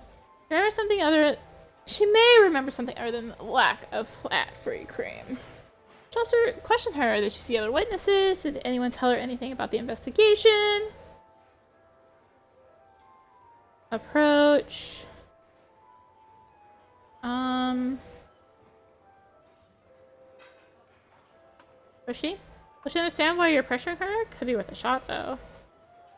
Friendly. She'll most likely be happy to share all the details. Okay, friendly. I had to go through all that questioning. No wonder you were stressed. Awfully stressed. Awfully! Condolences, but surely there must have been something good about that place, too. Oh, sure thing, there was! Just totally slipped out of my mind. But here it goes. Take this girl, even. The one who brought me tissues. Just imagine the detective kept asking his stupid questions over and over, shoving photos into Susie's face. Which photos? Well, that Roy of yours and a few other men. He's the most handsome of them, but you shouldn't think much of it. The selection was, to say the least. Ahem. You shouldn't think too much of yourself. Dear me, what should I tell him? Don't sweat, Roy. You're actually quite alright. Tastes differ. Well, I sure know yours now. Don't forget to breathe. Oh my gosh, there's so much outside noise right now. Now, where were we? We're talking about me not writing you out. I know you'd never doubt me, but just admit it. It's nice to have friends like me. Very nice. What do you mean you can rat me out, though?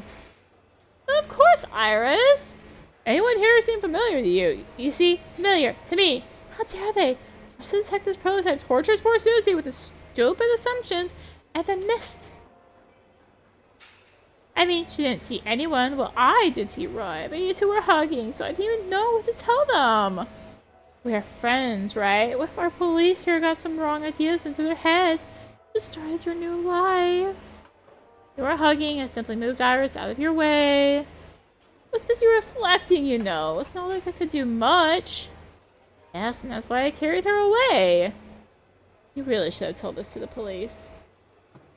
Even think for a second how it may have looked? Not everything is about your personal life, you know. You're with Roy, but I need to stop this bickering. Dudes, what happened next, though? What happened? Ah, yes.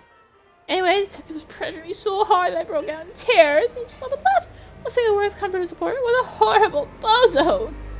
But then this very nice girl came up to me, Michelle, I think, and brought me some tissues. She's actually working on another case, but she was so sweet. She sympathized with me and told me she knew how hard it was for me. She also said the evidence kept coming in, so I didn't have to worry because they would have work everything out. Did she say she was working on a different case, though? Yeah, she was just interested. And then Iris, they all hang out and talk to each other, don't they? Personally ban the detective who's on your case from ever talking to women, if you ask me. He understands squat about us. Like, literally not a single thing. But he talked to me. It was like he was suspecting me. Can you even imagine? The detective, it's his job to suspect other people. However, you cannot veer off the tone, Iris. Focus. Sounds terrible. It's good the girl you mentioned was so much nicer to you. I know, right? And she said it so confidently, too. They definitely found the guilty one. Even made me relax a little. After all, it's very comforting when... Hold on. Which guilty one? The sect leader? How should I know? What matters is that she said she sympathized with me a lot. Actually, if it wasn't for Michelle, I wouldn't have recalled anything nice at all. That police station is truly an evil place. Let's not discuss it anymore. All it does is stress us out, and you and I, we need to take care of ourselves, right? Who else would, after all? Whoa. Take it easy now, Suze. We don't have to discuss it any further. Thank you. How can I take it easy? Everything is so messed up. Whichever way you look at it. Iris, I think my contour needs a touch up again. So makeup looks fine. Honestly, don't fret. Sure. Well, okay then. Husband. Maybe this is like switch mysterious to something she finds more indulgent? Sarcastic. Husband is a sensitive subject, or a fine one. Or a very fine one, even. Husband gets confused. Pushy. We joke back details at you just to survive. Unfamiliar chat about nothing, but unfamiliar chat about something specific. Try pushy? Dude's husband comes up in the story, you find out nothing. I'm not buying it. Oh my gosh. These voices are starting to do my throat in. Telling you, Iris, I've scoured everywhere. Not a single photo of him. Like, what kind of person would manage to never have their pictures taken these days? Or to prevent the entire media industry from posting them? Well, it's their job. Dude, stop messing around. What else do you know? Whatever. Anyway, he's rich, like Very, owns some business selling yachts or buying or making yachts, something like that, posh and fancy. And he's also got a very odd name, confusing even. So he's most certainly a foreigner, but not Italian like Diaz, even though... Anyway, Diaz was wondering how you were doing. He probably misses you. Are you hoping to drop Roy unconscious by the mere fact that I have an X or two, or what? Well, you did bring him here for a reason. No. I did. You're saying that the husband had an odd name. Care to elaborate? Iris, I just don't remember it, okay? Something started with an F, and it was heavy and bold. If I find anything else, the most thing of all is that there are no photos. Just imagine this guy who dislikes attention so much they won't even show his wedding photos to anyone. Why even be rich if you don't? Alright, thank you, Suze. I'm so awfully cold about it. So what if I forget about the husband? I didn't even know him, ever! And didn't I tell you everything? I did, without even... I didn't mean to offend you. I also hate to discuss fraternity, how cold and awfully wrong I am. Sure thing, I know you're stressed, but you could still be a little warmer. Okie dokie. Okie dokie. Rory's been staring the table down through the entire husband conversation. He's uninterested, or a bit uncomfortable, or both. Sect. Probably withholding something, and she's definitely tired of talking about the murder. She needs a good shake-up. Won't necessarily work, but maybe just a notch? Or she's too exhausted already to play games. Friendly? I'll go for a doke and horse to shake anyone up. Can't do it. Push anymore, she'll start crying. Pushy is locked. Try friendly. Wow. Submit. Suze, and what do you think of the sect yourself? Iris is all a complete mess with the sect. The police cite investigatory privilege. Let's go on to make more and more things up. Look, now, if Serena was killed by that, you know, the head of the sect, could he maybe have a personal motive? Or this, there could be people in the sect that knew everything and others that didn't at all. I read up on it. It's possible. Anyways, why have I mentioned it then? Does the sect have anything to do with the murder or not? Is it the sect or not? They better get back on that case instead of provoking all these conversations. What about the knife? It looks rather ritual fitting. Well, ask this one where he got this weird thing from. Did he do the inscription himself? Never saw the knife before. Well, neither did I, obviously. Thank you, Suze. Gosh, Iris, you've talked both my ears off. I'm gonna be late for my eyelash lamination masterclass. And don't you think I'm sending you off. I'm just really busy today. Do come over again. Let her go. Luckily, we even had a chance to talk about the case at all. Hope to see you soon, but don't bring this one with you again. On the other hand, whatever, if you like him that much. Who am I to be giving you advice here? All in all, he's alright, I guess. Not exemplar, but alright enough. All that matters is what you want. Okay, see you, Suze. Oh, come on, you. No hard feelings, okay? Better come back for coffee next week, or the week after, or any time. Really, I'm always up for a chat with you.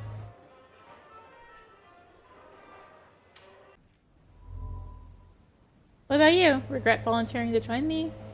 No regrets at all. Even though her comments seem somewhat tactless. Somewhat. You're too much of a stranger to public life, aren't you? I understand it's not too nice listening to other people building theories about all this. Roy, there's something I need to tell you. I'm pregnant. We've never had sex, and reflections cannot have children. So why did my words scare you so much then? Maybe I'm just not used to talking about things like that, or I'm not expecting someone to think that.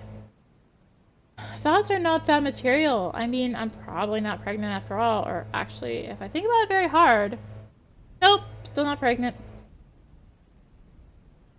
I get your point, I think. Alright, we're even in some sense. Everything's so weird. Serena has already had her funeral, while I still don't know why your prototype would kill her. For now, I guess no one knows why but him. But we'll figure it out, I'm sure. And also, Serena had a husband. Still can't get my head around the fact that this insignificant tiny piece of her life just went right past me. One wealthy tiny piece whose name starts with an F.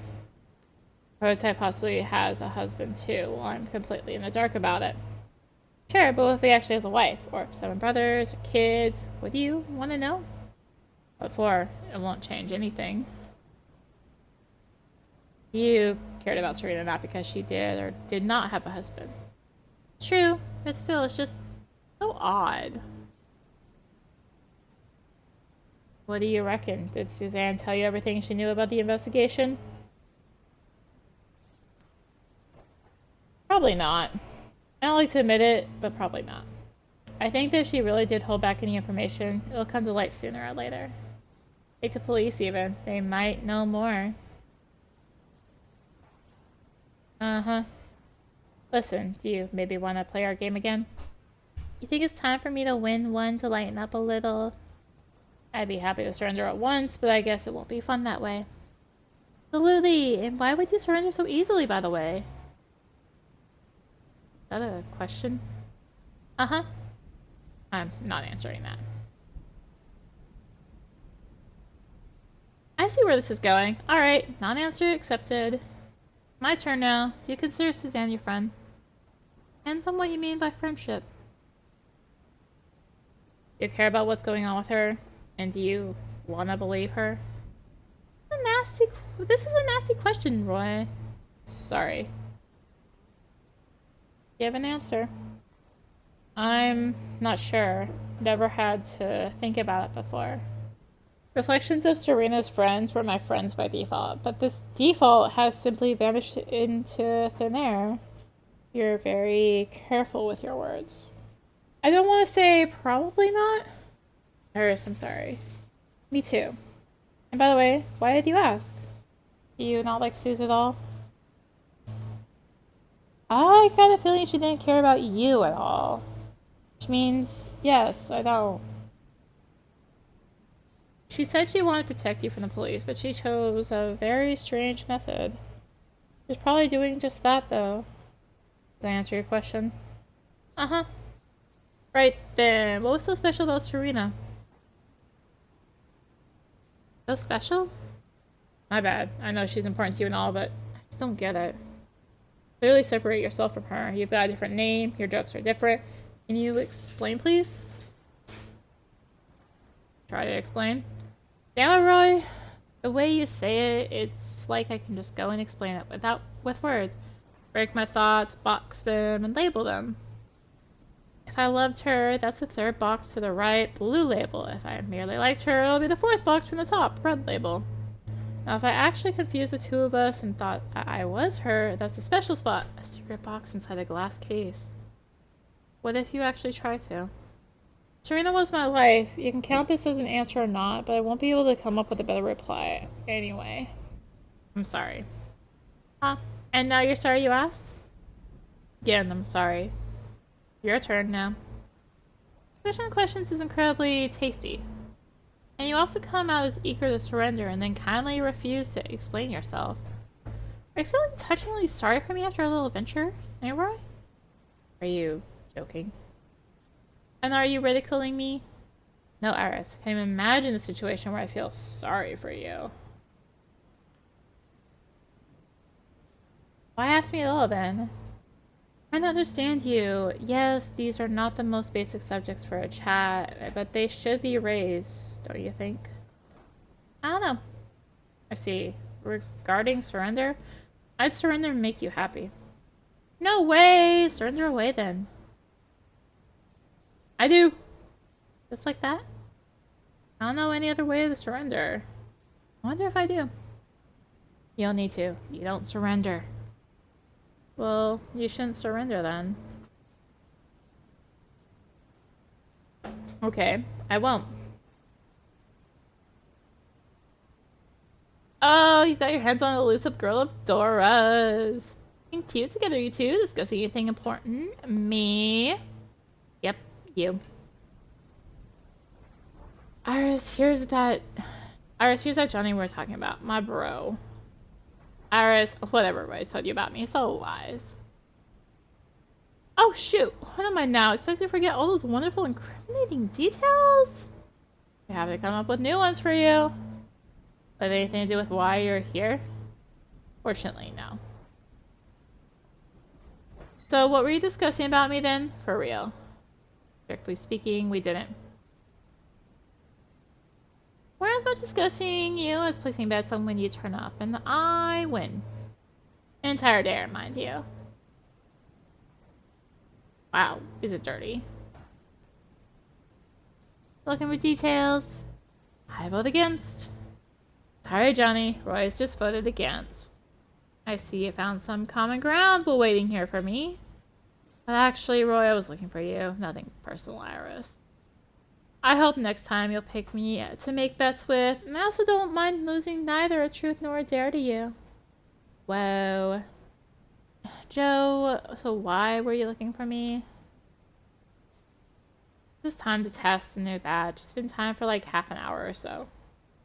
Let's go then. Otherwise Chloe will get tired of waiting for us, and then she'll cut training and end us. Very likely scenario. Goodbye, Iris. I perish from the hand of another woman. I'll still be thinking of your eyes. Should you not, you'll be doing that anyway. See you around, Iris. By the way, what should I do next? Won't I be heading their way? Oh gosh. I have a choice to make. Scary. I'll go to the practitioners.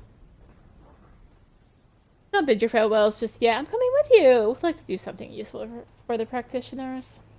Good idea. Chloe's doing the training now. She'll be happy to have you. A lather is an overstatement, but she'll definitely find something for you to busy yourself with. Let's go. Chloe, I brought you a training volunteer. Hi there, Chloe. Roy, at long last. Yes, I found Roy too. We dragged off to reflect. I was starting to get mad. I had my free time. Doesn't matter. The boxes are behind the bus, and Ove and Maria are already unpacking them, but they won't understand shit without you. Alright, I'm coming. See you around, Iris. Hey, Iris, so listen here. You'll be bursting training splints in random order. I guess I just attracted a few new ones. Bursting is a bad word. Doesn't sound heroic. I need creating, but the other way around. Destroying. Destroying things. Amazing! Do you want? I'll explain further. Fab! Resetting count. Let's try a 1. I'll start with the nearest one.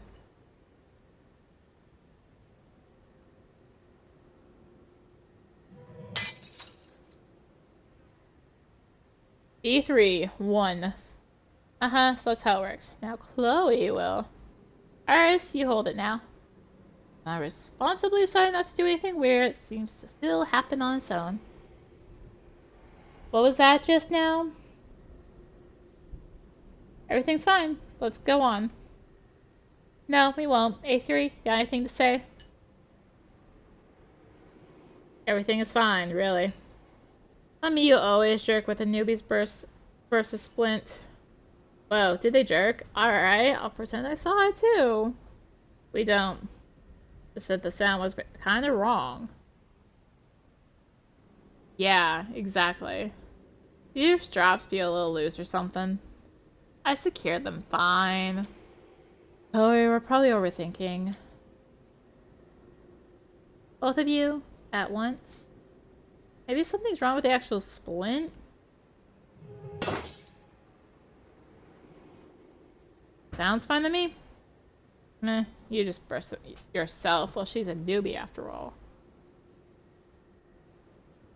Iris, did you make any special sounds? Mm-hmm. Sounded bewildered the most just now. Like, now. Fine. Both of you, stop acting like you're morons. What's going on? Come on, it's only the third training session with the splints after such a long break. And Chloe will share all the secrets and awkward details, sure, but you probably have a few ideas of your own. I do. Bring it on.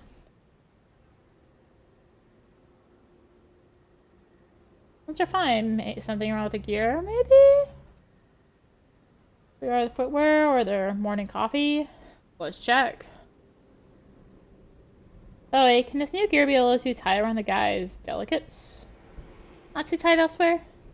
It's more like it's squeaky. Nah, it's not even that. They're showing off in front of each other. Do you have a run-in or what? Not exactly. Not quite. Give me a break. Everyone's got new gear and you had a run-in. You decided to jerk around some. What the hell? Hold it. Were you also upholding stabilization at the time?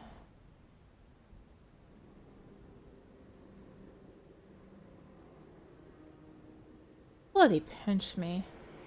You've got a face-off going on here and the gear is ruining it for you. Strapping yourselves in too tight and keep your mouth shut because only a loser would admit to that. Jerking and all. What do I even do with you? Morons. Are you having doubts, sweetie? Now you'd better shut up. Seems like Johnny is right. She's having doubts. Or she's worried. Why? I'm sorry. What are the options? Ostracize them, suspend them, or both? Bloody hell. Are the options always this exciting? Usually there's more blood involved, but Chloe's very delicate, so she could really use some sort of a loophole in the harsh rules. While you are useless. And hopeless too, I'm afraid. By the way, it's the first time they've made fools of themselves today. First time in the entire expedition. And it's not happening again. Morons. You're on dinner duty tonight. Next time I'll be really mad and you'll be enjoying a run-in with me. Thank you, Chloe. I won't do it again. It's not like you. Hell with it. Secure new splints in place of the ones that burst. Shook things up a little. Now back to work. Breaks over. Fabrics at the counter. It was Iris, by the way, who pointed out the gear. Oh, really? So she can paint? Ain't that neat. All from the very start, meet the tactical Iris. Anyway, we're practicing teamwork and the leader's reaction. Well, or the reaction of the person in his place. No nonsense or bullshit that can sometimes take place for real. Guys were expected to engage in no crap, listen to their leader, and place their split swiftly when instructed to. Afab, the guy in the leader's place on the top, must always know how many splints go burst on each other and be able to spot when and where the next burst occurs. He's got to make decisions, including any about replacing the splints, for example. All in all, you should have enough energy to burst about 20 of them, or 18 in case you're planning on fainting after the 19. Iris, you can faint all you want. I promise I'll catch you anytime. Johnny, what are you even doing here right now? Who hasn't still confidence in the newbies? Lend them a friendly shoulder, that sort of thing. Friendly. Okay, Iris, you can start over. Do 2 at once. Try making it interesting so that Fab over there isn't bored to death. Now once a figure is a figure of speech. In practice, that is one and then another right afterwards. I'll never be the same thing by interesting. Well, not.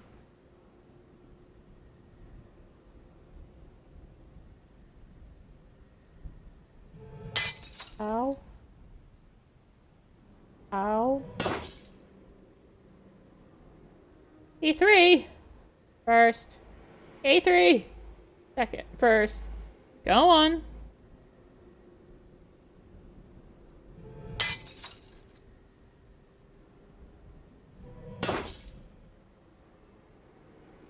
B3, second.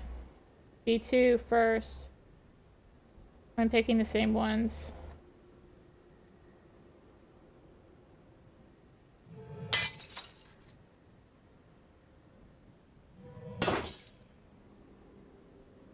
A2, first. B1, first. Next.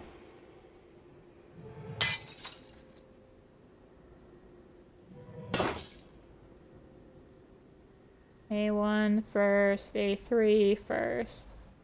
The second Fab, come on. Congrats, Iris, that was marvelous. Huh, not bad. Fab seldom makes mistakes. His first on this expedition. Yep, and shut your cake hole. I don't quite get what I'm doing here.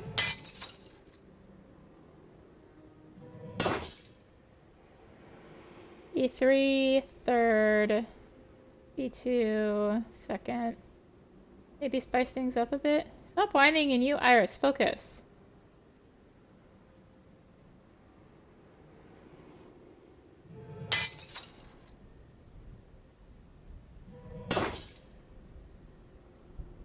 E3, fourth to replace. Second, Iris, pick different ones. I am picking different ones.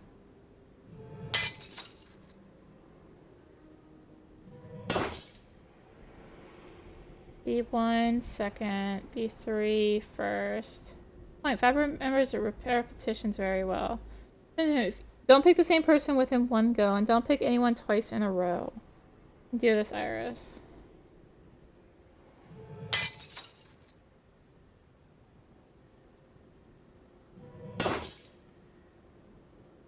A3, third, B1. A1, Fab. Iris, you rock. Yeah, Chloe, do you remember who brought her here? Man of the hour. That's top stuff, Iris. Thank you. Is it good that he made this mistake? Gross mistake. He needs training with more of what you just did. Joe could probably use some too. Excellent idea! Shall we maybe get to it right now? No, Conrad is still there, you know? It was worth a shot.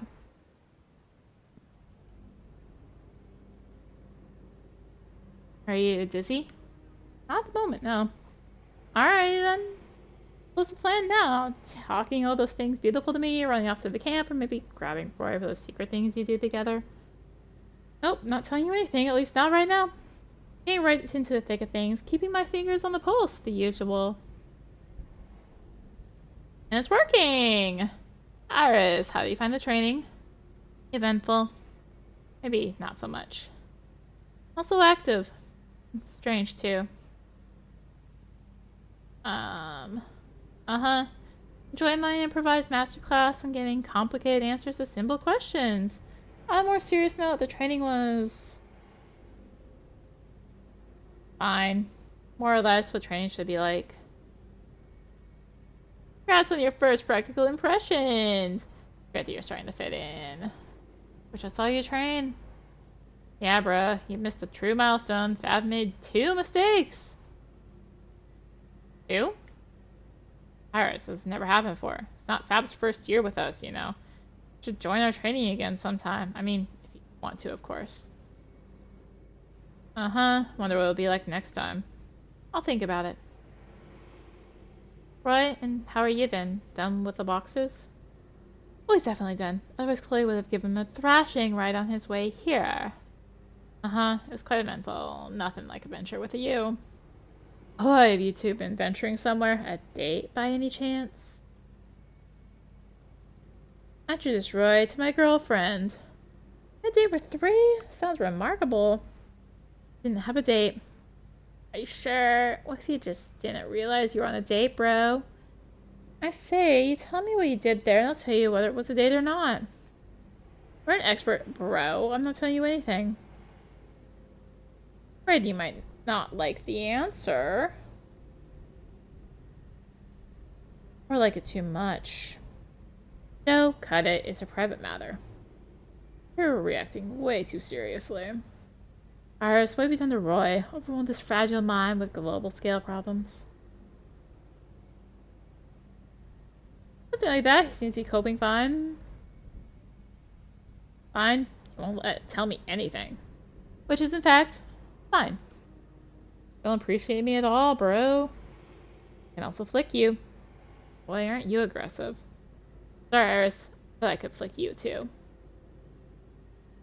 Seems like no one loves me here. Well, some are actually threatening me. Join the club. I used to think it was all about the heavy burden of being the practitioner's leader, but it's all probably boils down to Roy. He doesn't love us, and he's threatening us. Bro. Oh! Right, you do love me, and you're not threatening me. Come on, what now? I should leave you to sort things out between you two. It's clearly very important. It doesn't happen that often enough. Iris! Hey! Hang out in the camp. Contemplate something nice and do something useful. Eat, for example. See you around. Enjoy yourselves. Enjoy your meal. See you tomorrow. Wouldn't be too sure if I were you. Bye, Iris. What was it just now? Double flick in front of a woman? You're so asking for it. Probably get some sleep, but then it's still way too early and I have no idea how to keep myself busy. Go through the bag. Not today. Come on, you've been acting like it doesn't exist for the whole week. This is no good. It's like a splinter, you know? Hurting, stinging, itching, it's still in place. Just leave it be, you'll end up with inflammation.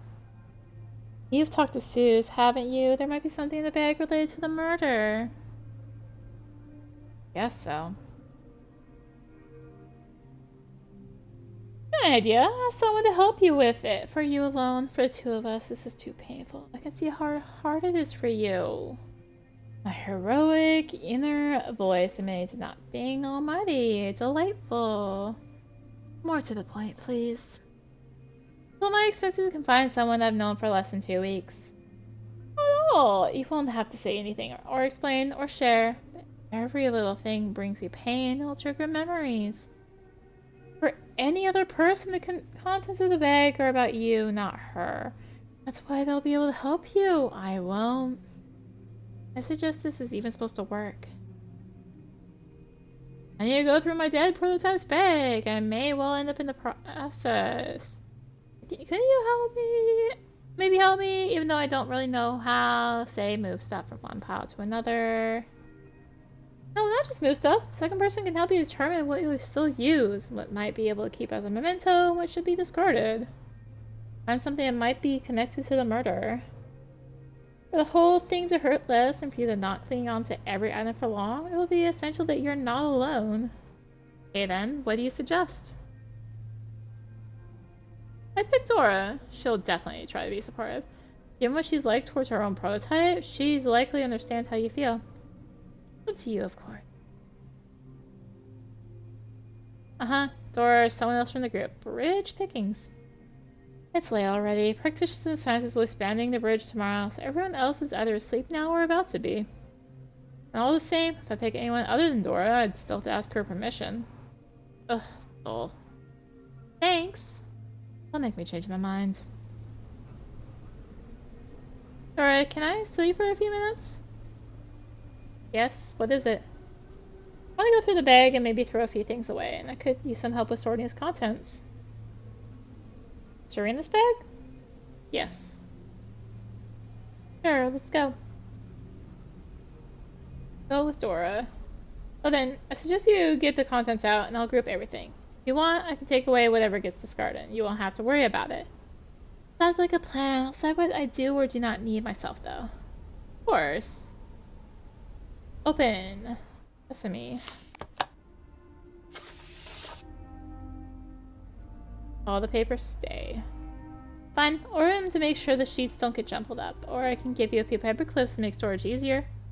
Uh-huh. Very well done, you. I couldn't get to mine for several months. Didn't have that many things left. I mean, things of our own. But I just couldn't bring myself to do it. Did it help in the end? To a certain degree, I did get closure. At least one. Did you need more than one? Two, actually. When I had finally gotten through all the stuff, I stopped guilt-tripping about not doing it. But she used to save magazine cutouts. You know, many people did it back in the day with style and fashion tips. It's been a long time looking for all those items. I want to collect them all, as if for her. Still on the lookout sometimes. As if she can come back? Yes. The most useful thing for the prototypes, which is utterly useless to us. I've only seen these in the movies. You mean telephones? Yes, I do remember the corded ones with the dial. Anyway, the same rule applies here as with all the latest tech devices. You chuck it over or hand it over to practitioners, won't work here. I know, but then I can also leave it as keepsake, put it on a shelf, and dust it occasionally. What for? I don't know, the protest. You're right, it's probably best just to throw it away. Alright, what a pretty makeup bag. Not too bad. Can I have a look? Uh-huh. However, I'm not good at making conversation about the pros and cons of highlighters, concealers, and eyeliners. I can respond with yes, uh-huh, and oh really? I don't just understand why I even discuss these things. You just need to find out what suits you best. By the way, can I copy your mascara? I'm gonna try the silicone brush for a while. Oh, really? Yeah, uh-huh, yes. Iris! You know the type of brush without even opening the mascara, and we're suddenly having a girly beauty talk. Glorious. I have a fun the latest arrivals. I can lend you a few magazines later if you want. By the way, have a look in my makeup bag too. You might find something you'll like there.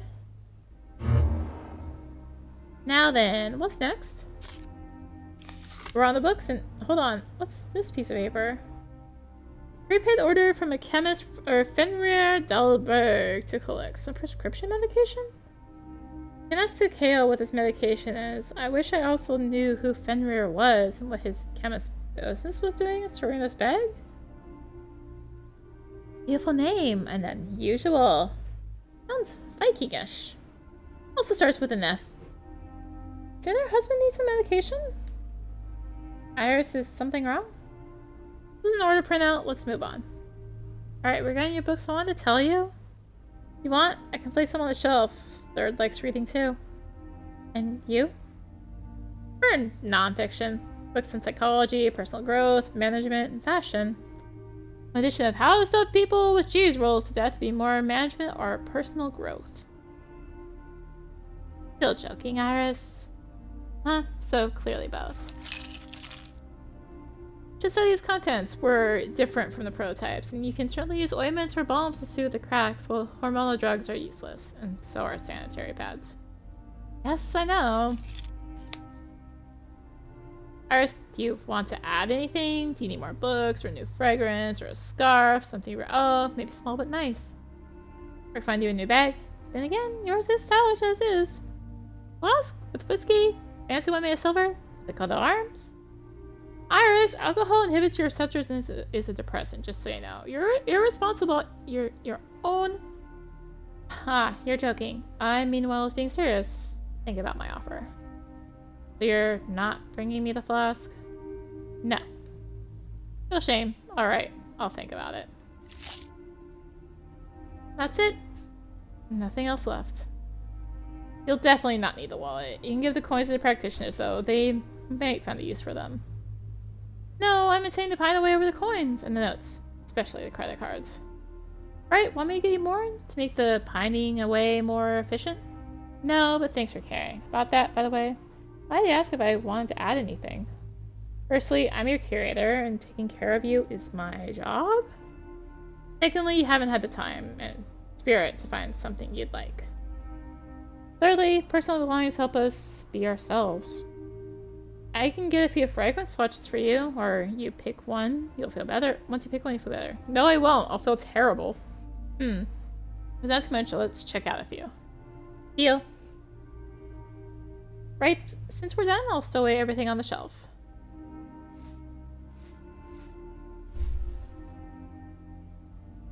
Thank you, Dora. You're always welcome. Very well done dealing with the bag! And with Dora too, in a way. I think she's nice. Of course she's nice, which is what scares me. I can feel you're doing better now. A little. The thought that the bag will never be reflected again will remain this unpacked. No scripts, notes, or books. Like I'm on stage and I've just repeated my line for the third time, and yet the other actor still won't appear from the back. And a clear sense of absence, right? It's unnatural. Uh-huh. Alright, time for bed. Good night. Thanks, you too. Us too, I mean. Days after death? 9. My goodness, this is a long demo, man.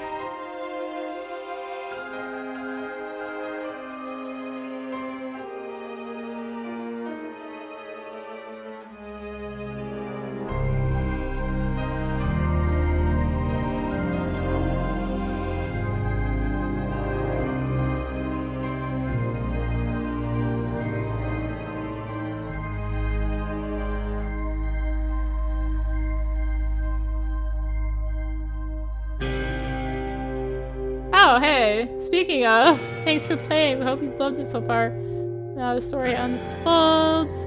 It's for us on Kickstarter.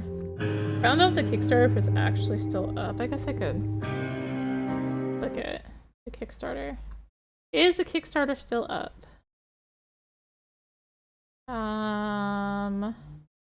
Last update August 29th, 2023. Okay. Demo's up on Steam. Blah blah blah. Looks like I got funded. Yeah, reached £46,000 was the initial funding goal, so that's cool.